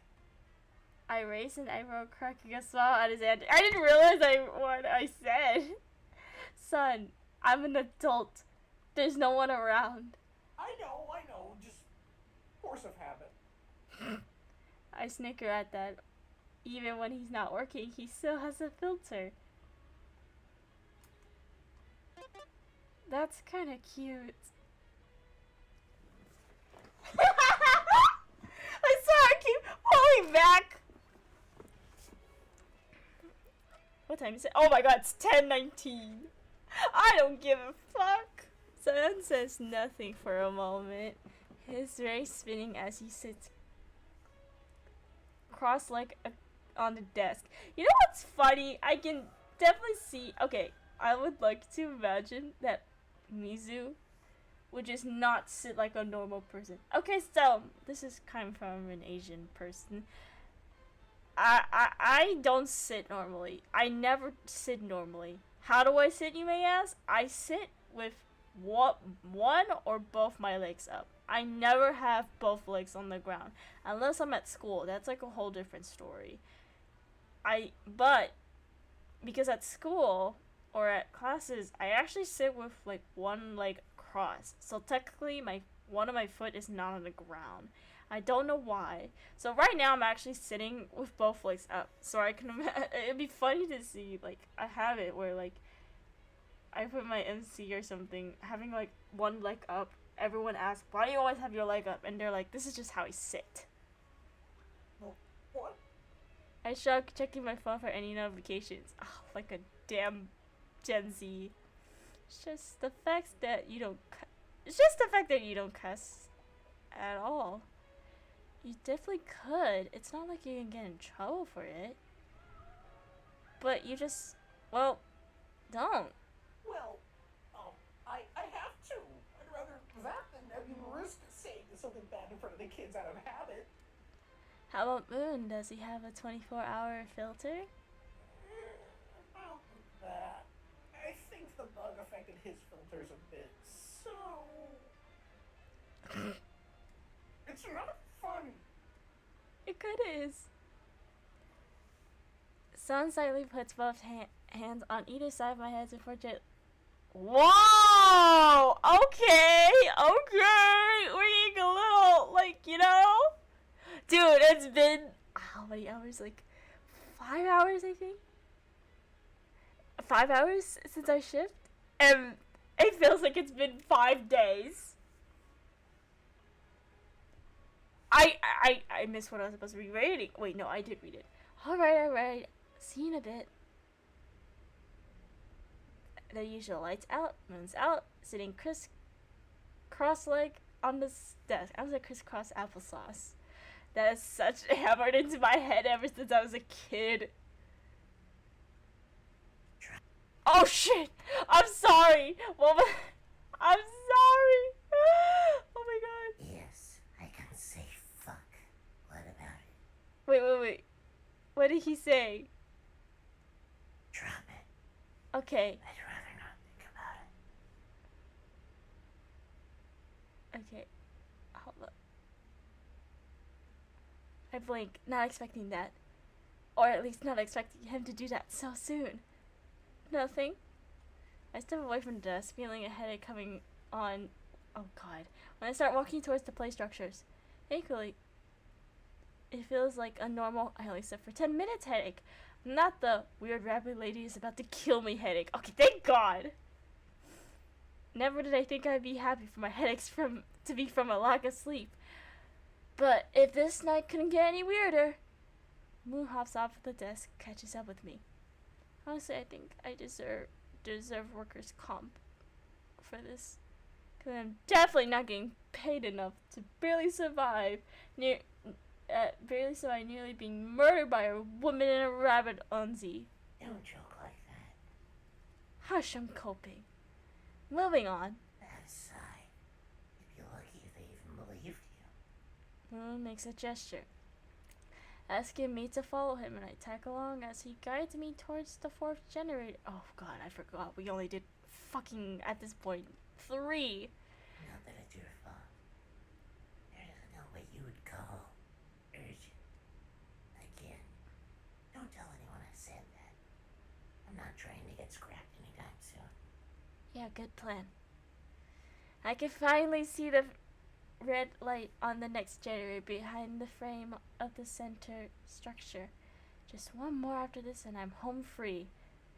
And I can game. And sleep. One more and I get to leave. To my bed. I'll leave not knowing when or if I'll ever see these two again. What?! Might as well get any questions out of the way now. Hey, random question.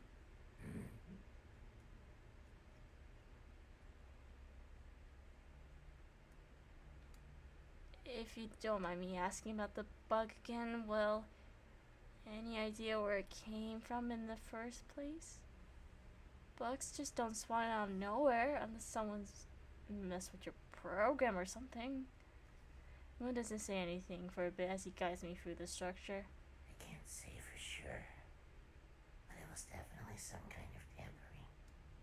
You think it was malicious or something, or some sort of oversight? Well, it seemed very intentional, so I doubt it was just a mistake in my code. But at least we shouldn't have to worry about it anymore. We shouldn't?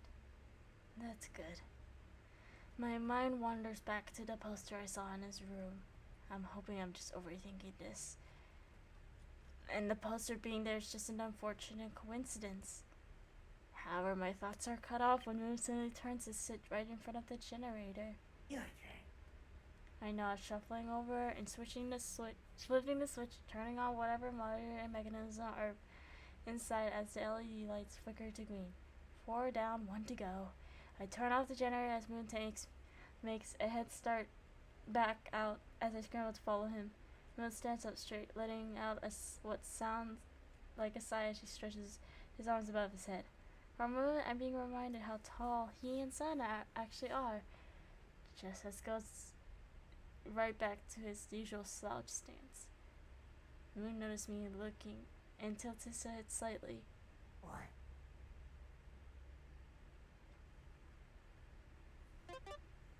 Jeez, you're tall. Moon looks at me confused. Like, if I just asked if the sky is orange. That's funny. That's it? Well, yeah, didn't really think about it until now, but oh my god, you're killing. Killing! Oh my god. You're built like a whole giraffe. Moon snickers at my comment, leaning back against the structure behind us. Should I take that as a compliment? Oh my god, I just realized there's a ball. Okay, I don't know if you can see. Oh, you can't. Hold on. Look where my mouse is. The fucking bow right here is. I love it. It makes it cute. Okay.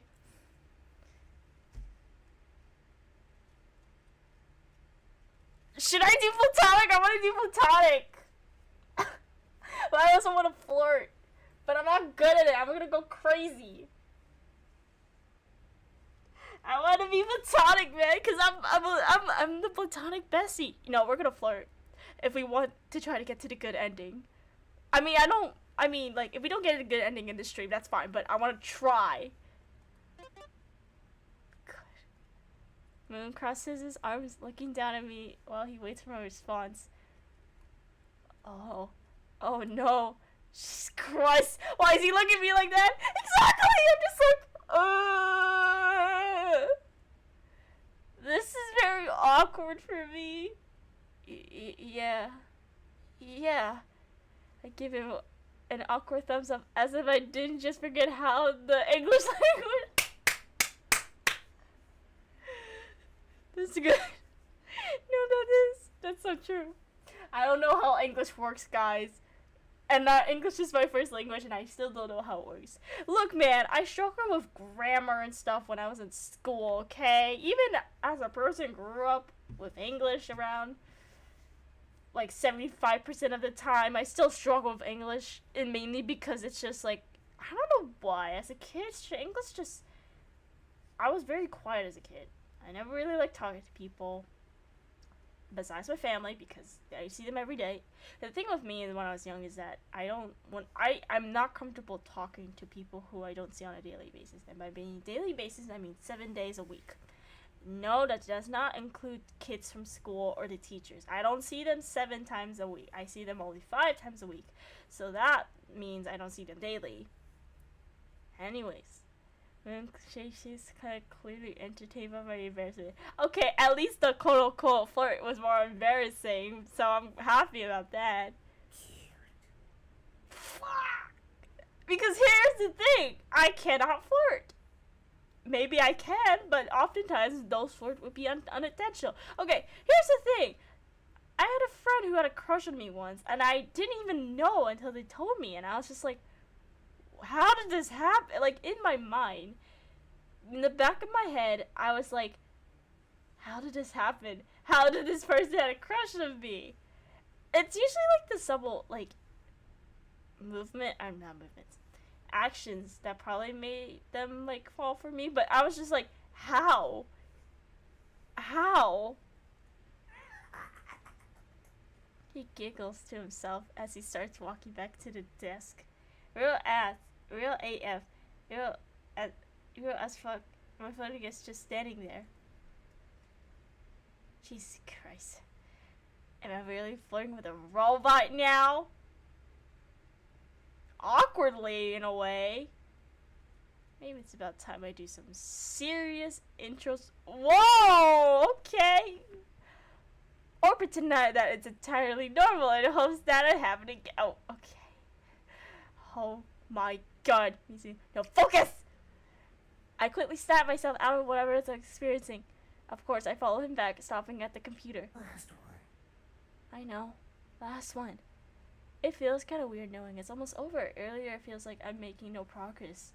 And now I'm about ready to leave for the night. Glancing back at the clock, it reads 6 a.m. With one hand on the mouse, I stare at the screen with the option to turn the lights back on. Maybe it's just paranoia over something bad happening when I step out the door, but part of me doesn't want to leave yet, even though I already know I can't stay forever. I guess Moon caught me staring into space. Though he waves a hand in front of my face. I blink, snapping back into reality.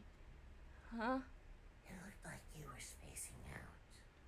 Oh, well, you're right about that. We stand in silence for a minute before Moon speaks again. Yeah. Do you think we'll see each other again after this?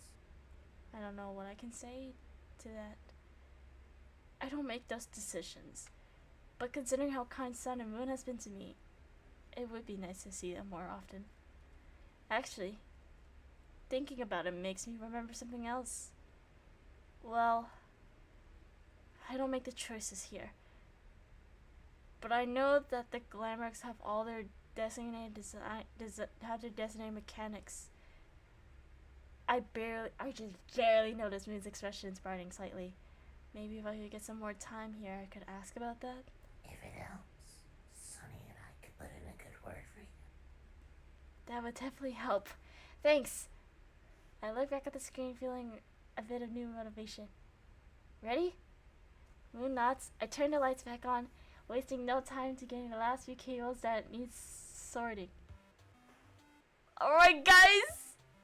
We do this with the homies!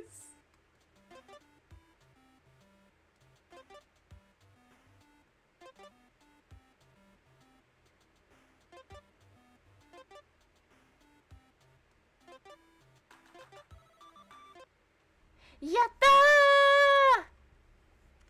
Before I can even move, Sun picks me up and places me on my 2 feet himself. Looking up, I see him smiling down at me, his hands on my shoulders. Hey, Sun. Hello. So what do you think of my little designated mechanic idea? It's a great idea.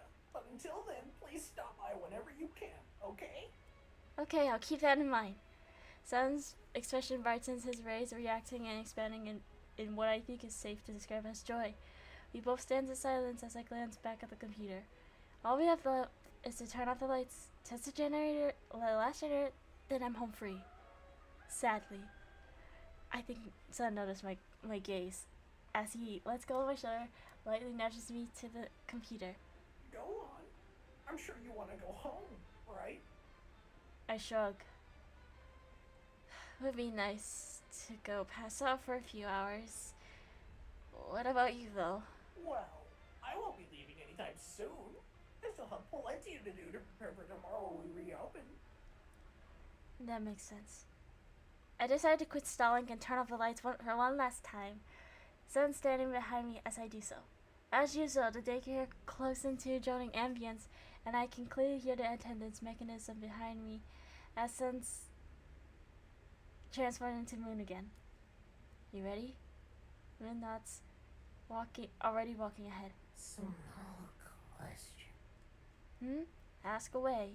Would you mind if we walked you out of here? Just in case that person is still around somewhere. As I follow him, I get flashbacks to a few hours ago. Oh god. Yeah, I appreciate that. Thanks. It's the least we could do. The last generator is at the ground level, so it doesn't take long for us to find it. I still have to tell Vanessa about this whole thing later, too. That's true. Whenever I come back here, I'll keep you and Sun updated. Scooting over to the generator, I flip the switch to my absolute surprise. It works. After switching it off, Moon and I exited the structure in silence. So, this is it, huh? Moon nods as he walks back to the desk. I follow. I look at the computer screen before glancing back at Moon.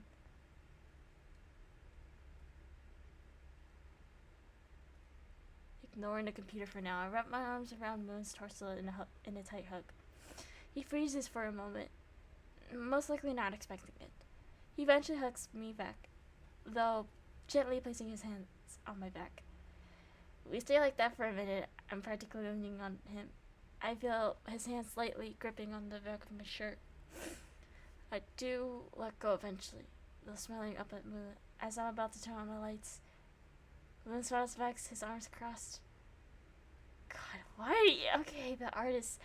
I just want to go to the artist and tell them, your art is so delicious. It's so good. It makes me want to, faint. I was going to play some Honkai Star Rails after this, but I actually have to go to sleep because I have to wake up really early tomorrow for something. I have, a long day tomorrow. So, my hand lands on the computer mouse. I glance back at Moon for the last time tonight. See ya, Moon. Moon smiles slightly, his head tilted a bit. Goodbye. The daycare light lights up again as I watch Moon transform into Sun. Not a word leaves his mouth. So, ready to head out? He shrugs, fidgeting with his hands. I guess this will be my first time out of the daycare, which is exciting. Yeah, I just said yeah. Yep. Wait, should you be asleep now then? Nah, we're finishing this till the end, bro. I've been streaming for 2 hours. I'll stop once I get one of the endings. Shoot! I'm skipped. What did it say? It's probably okay. I forgot to read what they said before. Wait, I could just look. Shoot! Okay, why is it freaking? Okay, just. Hold on. Okay, there we go. Where is it? Shit! I go pick up my stuff. I make sure I'm not forgetting anything as I walk to the door next to the desk. Sun goes ahead of me with some makeshift barricade way. I gesture for him to follow me before I push the button while taking a few steps back while the door opens again. As we're making way to a nearby staff only room, I glance back at someone who owns things memorized around our surroundings. I don't blame him. He's never been able to see the rest of the Pizzaplex through his own eyes until now. The staff-only room is pretty much muted, but Sun is lighting up at every detail. He snaps out of it once we reach the exit, though. His eyes are back at the door. On the door, he's back to finishing with his hands. Dropping my stuff on the floor, I charge at Sun with a hug, making him stumble back a bit. He seems almost stunned for a moment before picking me up and squeezing me back, laughing. I lightly kick my feet back and forth in the air, savoring the moment before I have to leave. Son steps ahead of me. Hold the door open, the nearly empty parking lot waiting outside. Thanks, son. No problem. After is this like an actual like IRL picture taken outside? After taking a few steps outside, I look back at him waving a free hand. He waves back energetic as ever. Goodbye. Bye. I continue to walk to my car, hearing the door close behind me and a faint sounds of bells slowly fading away. I get to my car without any problems, placing my belongings on the passenger seat before starting the engine. I can feel a small headache coming on as I back out of my spot, but I'm sure some sleep won't fix it. As I'm leaving, oh no. As I'm leaving though, I notice something in my rear mirror. Or at least, I think I do. When I look though, there's nothing unusual. Sun is such a sweetheart. He is! So is Moon though. Maybe I'm overthinking this. I decided I want to go home before I pass out behind the wheel, so I keep my eyes on the road, leaving the pizza box behind me for the night. It's technically morning, but okay. Dude! Okay. Hold on.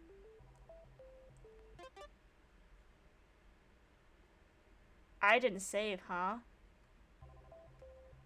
Wow! Okay, let's see. Yo! There's some CGs missing! Hey, yo! What? Oh god, I'm scared. Yo! Wait, this is good. What ending is this? I'm actually curious. Hour select.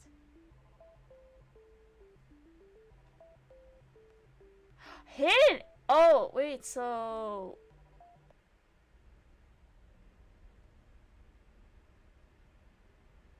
So this is the good ending? I'm just curious. Oh. Oh, yeah, right about that. I know I said I'll end stream when I'm done with the ending, but like, I'm actually curious. What's the hidden ending? I'm really curious. I stand in silence before Moon speaks again. Do you think we'll see each other again after this? I don't know what I can say to that. I don't make those decisions, but considering okay, yeah, I'm just gonna. If it helps, Sunny and I could put in a good word for you. I'm not rereading all that shit again. I'm actually serious. Like I gotta do this damn puzzle again. Okay, we're gonna speedrun this, bro. Let's speedrun this.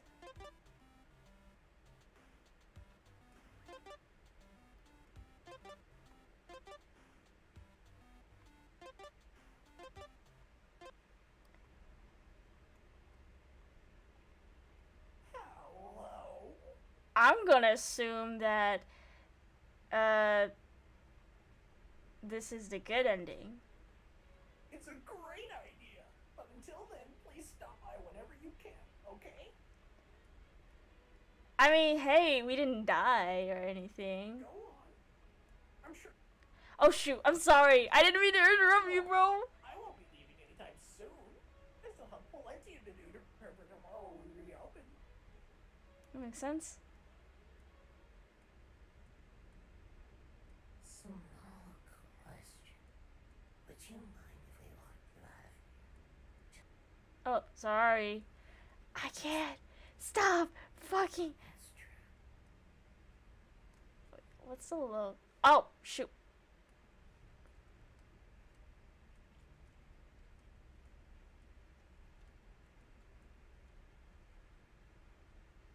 Let's try the other option.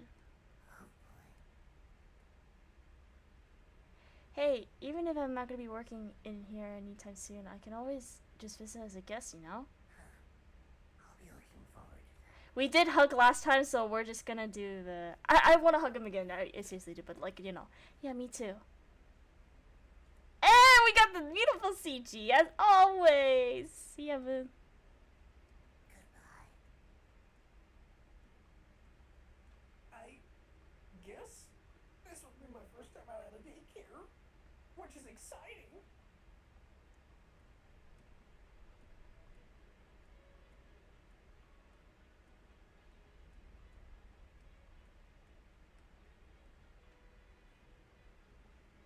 I'll come back soon, okay? Okay, we picked hug last time, so we're just picking.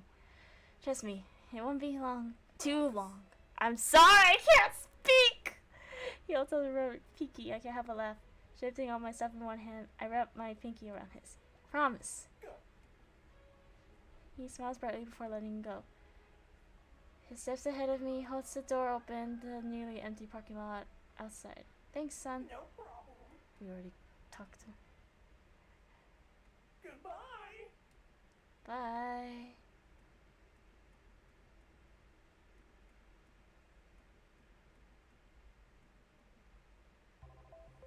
Okay, so we are officially, at least what I think, done. So what I'm assuming is we got the good ending. So maybe next stream we'll do some different choices and we'll see how it goes from there. I had a lot of fun. I also really I genuinely thought there'd be some romantic shit into it, which I do not mind, but I'm kind of glad that for this game, it's this visual novel. It's, in my opinion, very it's very subtle whether you want to interpret this as romantic, platonic, because I generally don't feel like any I did not feel any romantic tension, even though there are probably some hints and subtle theirs. I feel like they're just teasing, you know. So I'm kind of glad that this experience, I thought would be oh, I'm probably gonna experience some romantic shit, even though I can't really relate to it as hard. But in a way, I see this more like a interpretation between platonic and romantic, which I really like. And I see this more in a platonic sense, because I don't know, it's just weird to be romantically seeing myself romantically involving myself with them. So yeah, this game was so much fun. Definitely would probably like to play it again. I want to try to get the other endings, but yeah, I might have to cut stream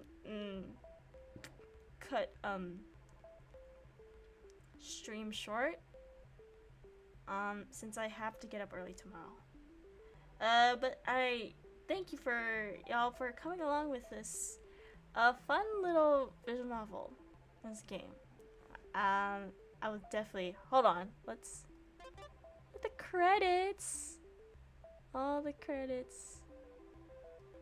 Please support everybody who worked on this.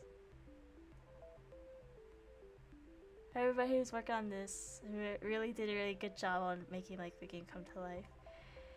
Really enjoyed it. You know, kind of like I said, I like that even though it's kind of hinted supposed to be more in a romantic sense, I like it that it didn't really say it directly. So really it can be interpreted as romantic or platonic or anything. I'm interested in the hidden ending though. I feel like even we could try to get the hidden ending, but the thing is I feel like I can't do it unless you know what? I'm actually curious. Let's see if we can Oh! Okay. Okay, let's see.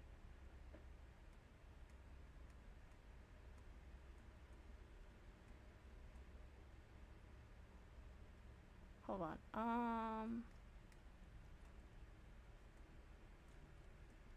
You think we'll see each other again after this?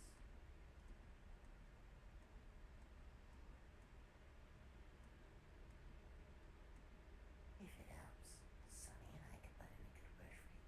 I'm really curious what the hidden ending is, actually. Just now you pick up my interest. I'm also curious what the bad ending is, and I'm gonna assume the bad ending is that we get unalived or something. I don't know. Okay, let's speedrun this real quick.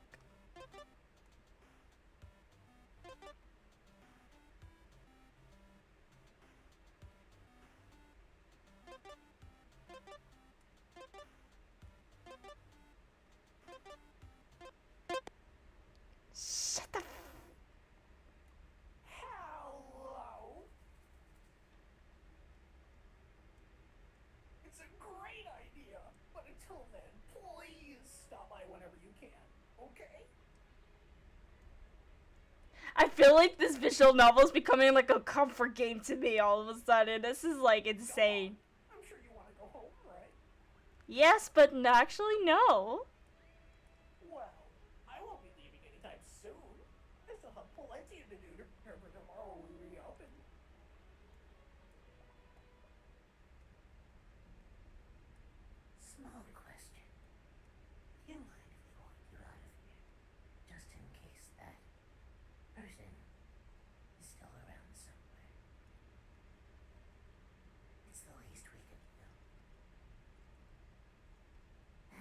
Oh, sorry.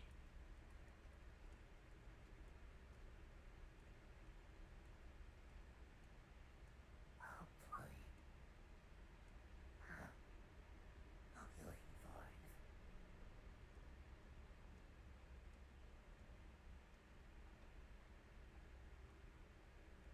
I guess this would be my first time out of the daycare, which is exciting.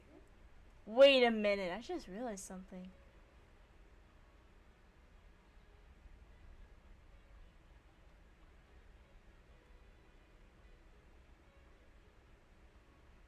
Wait. What the? Hold on.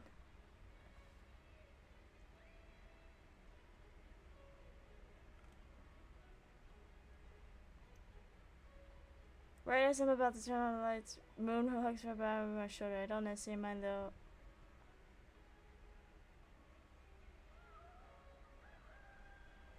Oh my god. What the Sorry. I pick up my stuff, head out of the door. The other ending we didn't get any hug from behind. I'm scared now. We exchange worried looks. Sun runs to me and picking me up while the cable lowers back. Wasting no time, he brings me up to his and Moonshade room, almost messing up the landing before placing me out of harm's way. Stay here. We'll be back. I can't get another word in before Sun leaves and nighttime sequence activates in the ending. Rest of the pizza flex as I watch and transfer removes my ending. I noticed one door leads out of the room. I blocked it with the beanbag in case other things. As I'm doing it, I remember the hole I spotted earlier. A hiding place. Forcing myself through the small gap, I dropped the floor on the other side like a sack of potatoes. With a face full of dust, I pushed myself back up. I used all the boxes I could find to cover up the hole to stop any light from leaking. All I could do now is wait, trying to calm myself down until sun or moon returns. Occasional sound effects from the arcade machine in the corner catches my eye. Potential distraction? The game isn't too loud, but I'm still worried about potentially giving me away until I remember electric. What? I decided to cover up with sneakers with it and at least give it the game a try. Now that I actually have my wallet with me. After brushing the dust off with my clothes, I enter a quarter into the machine before the game starts. What most likely be the first time in a decade or so. The game itself isn't bad. It just very much reminds me of Flappy Bird, but more forgiving. The little sun and moon in the corner of the screen certainly helps lift my mood a bit. I'm able to make some progress as I keep my surroundings in mind, making sure I listen for anything suspicious. Nothing out of the sorts happened, so I continue the game. Maybe some regular burglar decided to try their luck or something. Maybe wouldn't be the weirdest thing to happen by a long shot.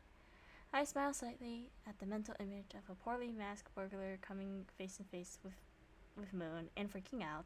However, my train of thought is cut off when I notice something. Out of order? A very weird purple box towards the bottom of the screen. Wondering if it's some kind of glitch if I let Balloon Boy towards the bottom of the screen and try to pick it up. However, what I meant with is the Balloon Boy facing from an obstacle as the visuals are coated by fiery orange and the sun in the corner taking a very weird dark appearance. The screen freezes on this visual change as distorted music continues to play. Pressing the buttons and moving the joysticks does nothing. Shit, I broke it. Is this what I get for touching a weird glitchy box in a game that hasn't been touched since a Stone Age? Probably. Groaning in annoyance, I step away from the machine, debating whether I should take a nap in the dusty, unclean floor until either sun or moon comes back, or morning comes and Vanessa lectures me again. Wait, don't leave yet. I got jump scared by the voice. I jumped 2 feet in the air, placing a hand over my rabbit heart as I further back away from the machine, still stuck in the broken visual. There's nothing to be scared of, I assure you. Is the game talking to me? Still shocked? I suppose that's fair. What the hell are you? Give me just a moment. If this couldn't get any weirder, a hand started reaching out for the game, appearing glitchy and broken like the game itself. I panicked, grabbed the nearest thing, a Chica plush, and chucked it at the screen. Bruh. It flashed faces through the hand and it dissipated anyways? Actually, now that I think about it, the hands look like a lot like Sun and Moon's, except it's dark brown and red colored. What? Alright, that was just rude. Answer the goddamn question, please.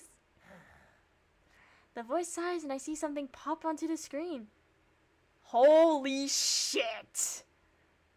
Okay, my mizuki on the corner and right there is my reaction, basically. Yeah. A familiar looking celestial robot coated in dark warm colors and sprouting 4 arms with bells and ribbons tied to its wrists. See? Its face looks very similar to the messed up Sun visual. Even if I were to scratch and claw and search, there are no words for me to find this. Although I'm considering crawling back through the hole and pretending I never saw this. Come on now, am I really that frightening? The hell? How? Red Moon mentioned it earlier. Am I talking to a sentiment glitch right now? I thought nothing could top nearly being killed by a rabbit with a knife. Oh, how wrong I was. You may call me Eclipse. Oh, how creative. You're not gonna possess me or anything or something, are you? Not unless you have. Besides, you're too far.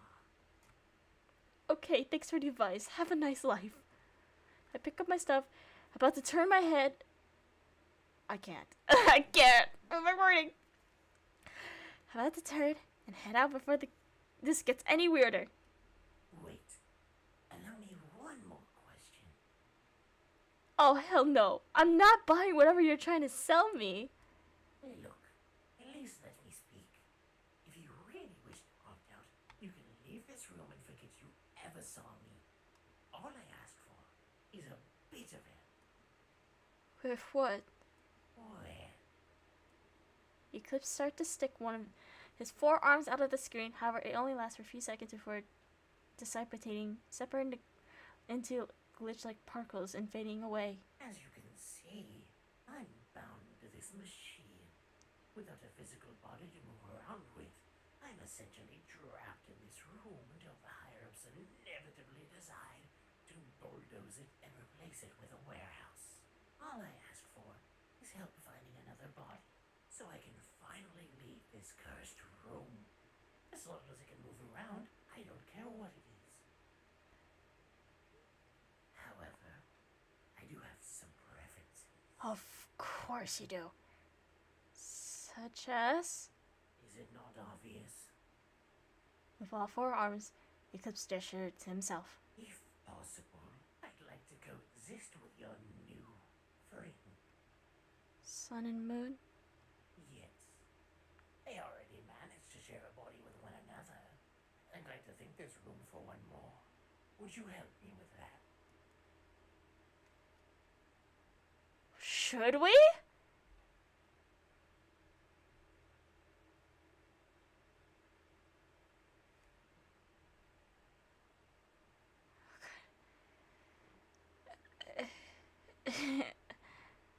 I mean, we can always. Is this a good idea? I'm not so sure myself, but even if it doesn't work out, I can just walk away from it.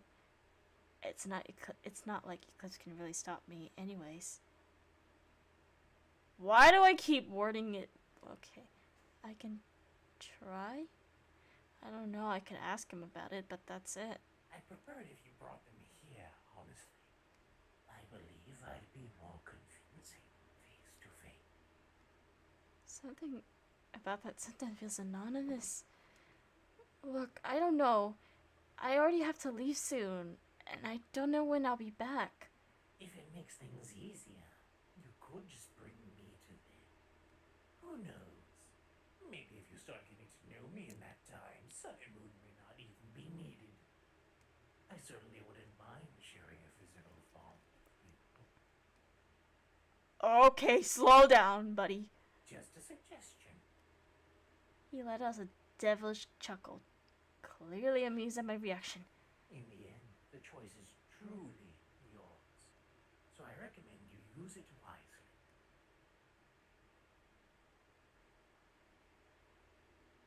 Should I flirt? But I feel like he's gonna flirt back. I don't know, man. What should we do? Should we flirt back a bit? Or should we just bring them here?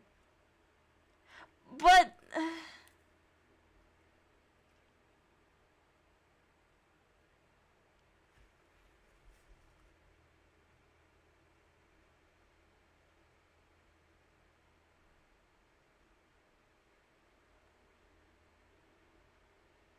hold on, I'm replying to a friend.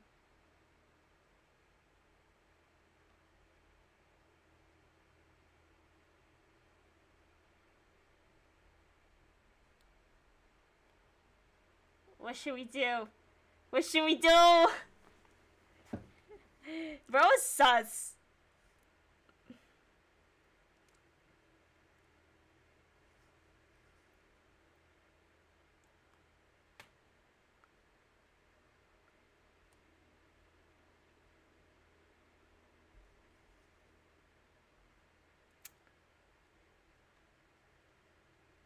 Katsuya, why not the absolute?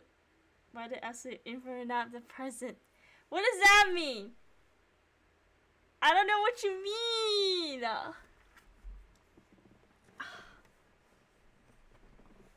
Should we just do the hard work and bring them to ourselves, or should we just bring those two over here?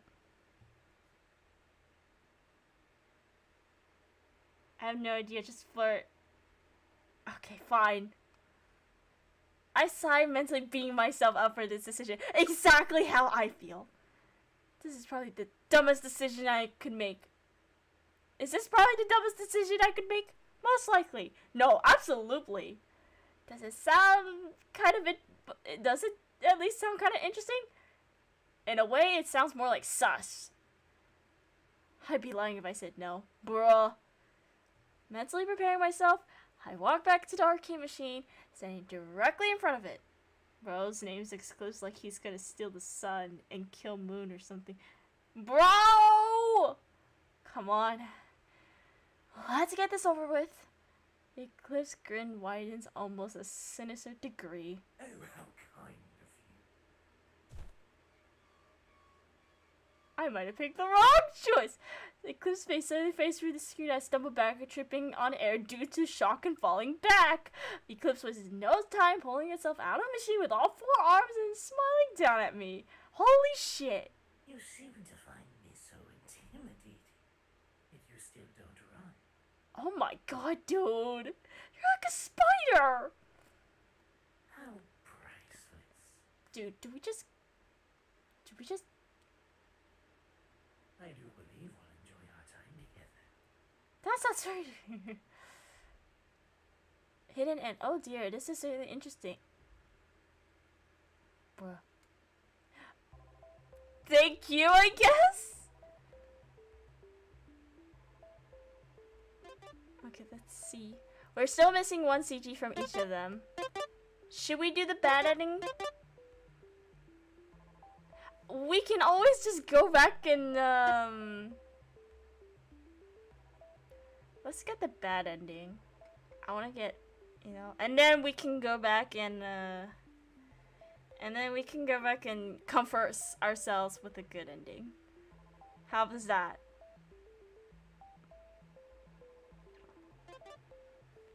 Okay, let's take... Oh, these art is so delicious! They're so delicious, bro! Oh my god, I'm scared.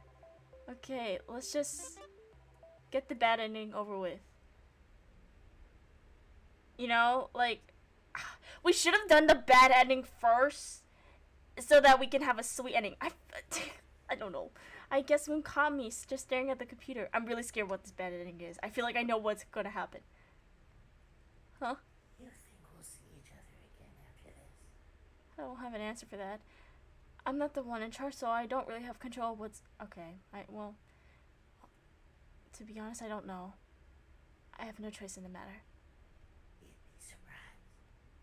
Doubt it. Oh, the switch the light back on when it moves. Alarm goes off. He snaps his gaze to massive doors next to the desk. Give me some time to deal with this. If I'm not back in a few minutes, fix the next generator and get out. I'm scared. I'm actually really scared. I don't get a chance to respond before Moon leaves in a hurry, hovering. Time to play the waiting game, I guess. I wonder what he got a letter to anyways. Guys, I'm actually scared. I want to take off my headphones because it's actually gonna scare me. Okay, I'm gonna take off my headphones a little bit to ease myself. I really want to listen to music. It helps me, like, it could be that kid again, right? Actually, now that I think about it, I know next to nothing about that whole mess. Hold on. Could be worth asking Vanessa about it. About 10 minutes pass while I scroll away on my phone, trying to kill time and wait for him to return. I'm not sure what counts as a few minutes, but I feel like it's starting to take up too much time. Is it really smart to try to leave this place alone when Move was alerted? I don't know.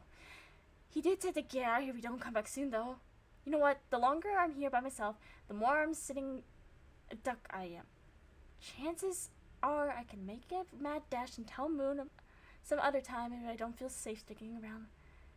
I'll make sure to set the command and turn the lights on for grabbing my stuff and leaving it by my desk for me to grab it when I'm done. I make a quick drop cue cables. I can't speak properly. I'm speaking gibberish.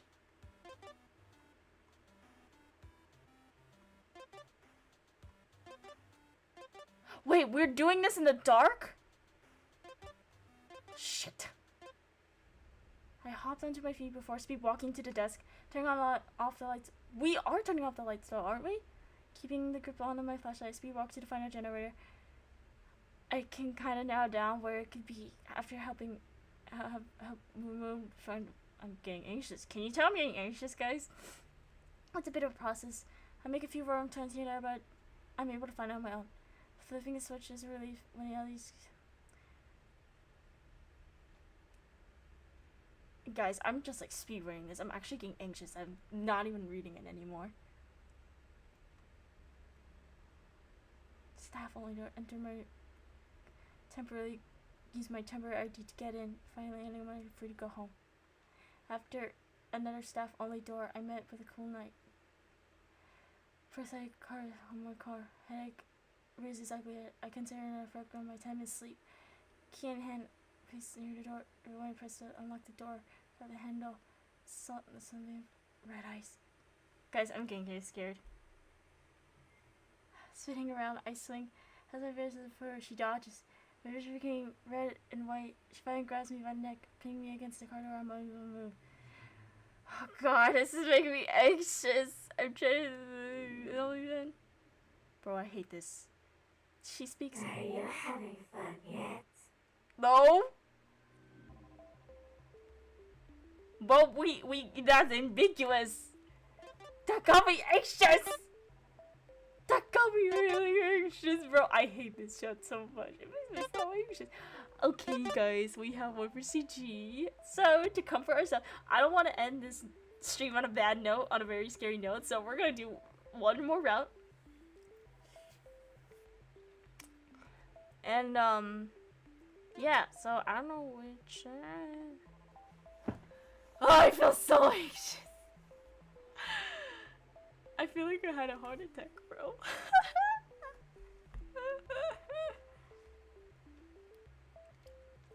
Hold on.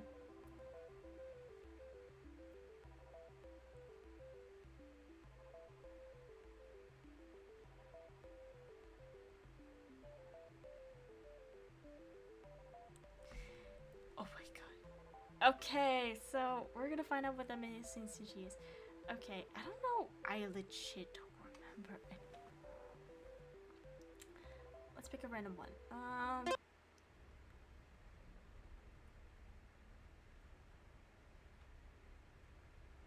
You look exhausted. Oh! Excuse me. I thought they were gonna show him being mauled. That was creepy.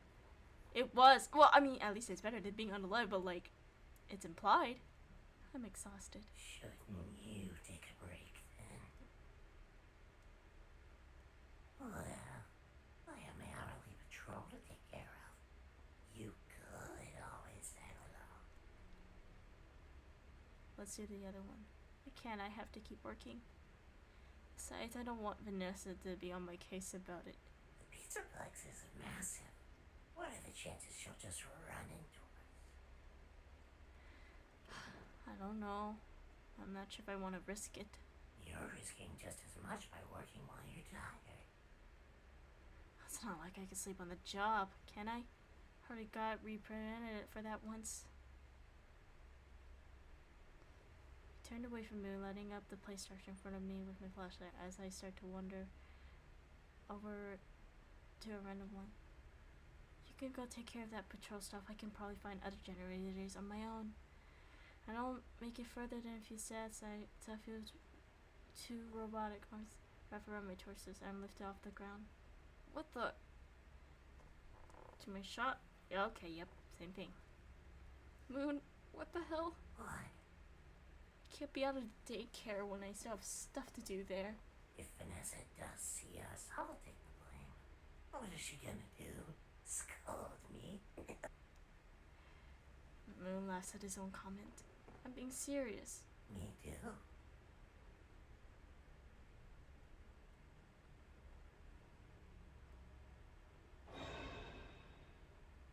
Stay here. One of the staff bots alerted me to an intruder. Dude, that's not a good. Hold on, I want to skip to a different one. Give me a minute.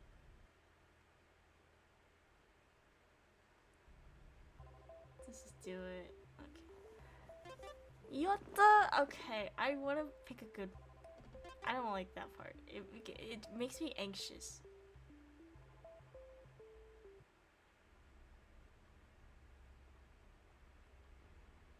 There's no need for that. I'm sure you'll see what I mean if you look at the cameras. Maybe not right now, but whenever you have the time. If something really did happen, the staff bots would have let me know. But what if they don't? That shouldn't be possible. I believe it if it was just one bot, but there's no way that many of them would just stop working out of nowhere. Well, what if they didn't think the person was dangerous? Son, that's not possible. You know what I just realized? It's supposed to go on if they see someone that shouldn't be here. You know what I realized? Vanny is just basically cock blocking us this entire time.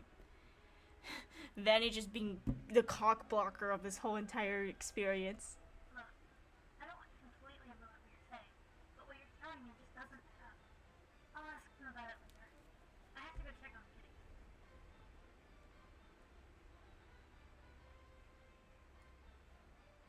I don't think so. But you told her I got attacked. That should be enough proof for her.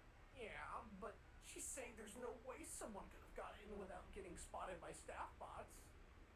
Huck.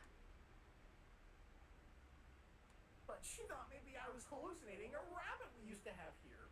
When I told her the person was dressed like a rabbit. What? Yep, I tried telling her that it was real since you were there and... There used to be a rabbit here? Yeah. I don't know much about him other than his name was Bonnie. He was one of the Glamrocks. I'm gonna speak through this. I need to get to bed real soon. Yeah, the others don't really like to talk about it, so... maybe? The problem with tomorrow is that the place I'm going tomorrow is that it's really huge. I'm gonna get really lost easily.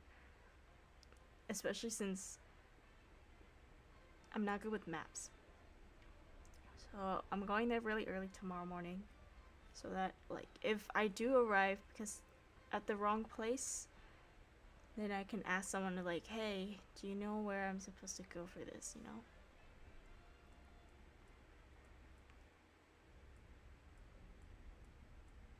Feeling tired again.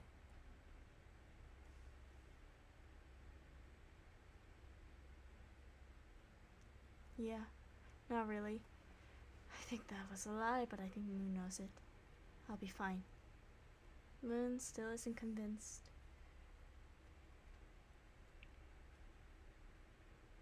Arms crossed, one eyebrow's rise. His red eyes scan my face. Shall we continue?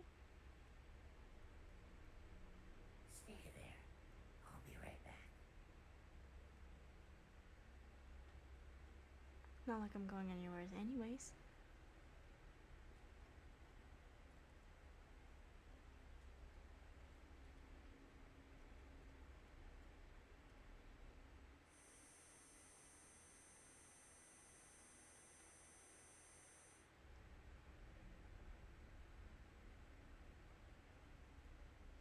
I wanted to do a quick check around the daycare, just to keep an eye on things. Also, So nothing so else. far, it's your heart's racing. I feel like I know what. I'm very bad at lying, even though I did just lie. But I will admit I feel like I'm a pretty bad liar, so I can't sometimes just tell the truth because I'm like I know I'm bad at lying. My ears hurt.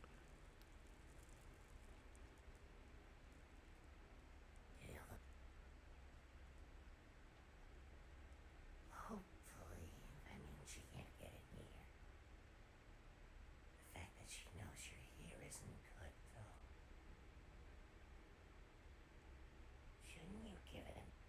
I don't think trying to work with it. I can't see him.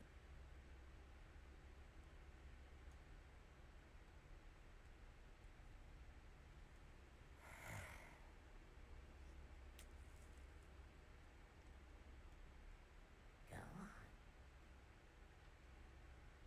Something wrong. You're just staring at it. Are you sure you're alright?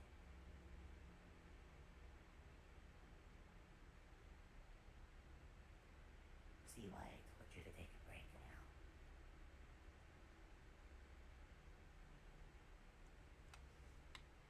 So, break time. Hey, you said you'd take a break after that one. Come on, please.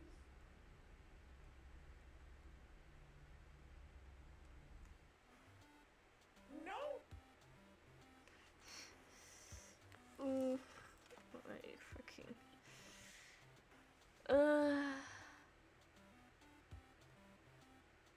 You're shaking. It's not. I'll get through this part and then I will leave. We're almost at the 3-hour mark, so once I hit the 3-hour mark, I'll hit the haze, Okay, as they say.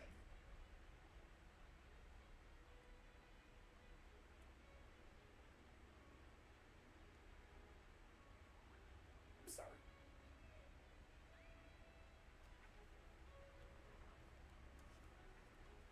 Sound like girls and reverse.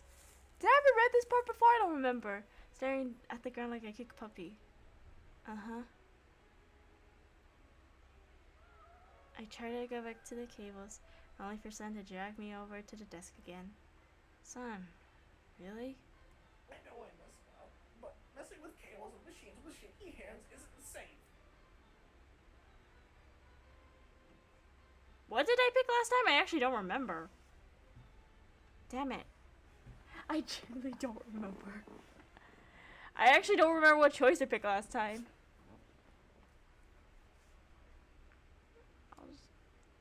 It's no big deal, I'll be fine. No, you might get electrocuted. It's not that dangerous. What? 1 second. Good lord, not again. Son? No. I'll be careful this time.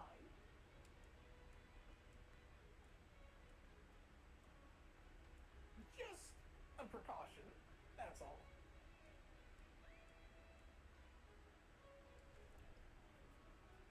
Okay, we're gonna save here.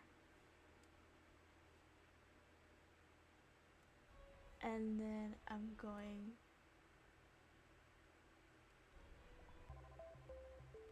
I will be going to sleep now. Yay!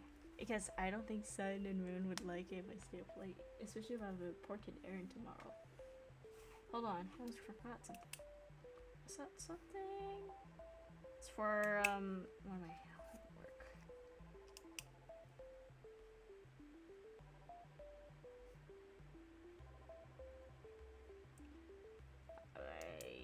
I'm debating if I should stream Honkai Star Rail tomorrow, but I might not do that since I don't think I'll have time. So I'll stream it on Saturday maybe. I actually start spring break pretty much since today actually. So I'm officially on spring break. So I'll stream a bit more next week. But I feel like this is the type of game I would play off stream. It's like a comfort, you know, like a comfort game. So, and let's say yeah. So yeah, really enjoy it. Like I said, I really enjoy this game. Really like how it's not romantic focus, but you can interpret it as romantic focus. I interpret it more as like platonic focus.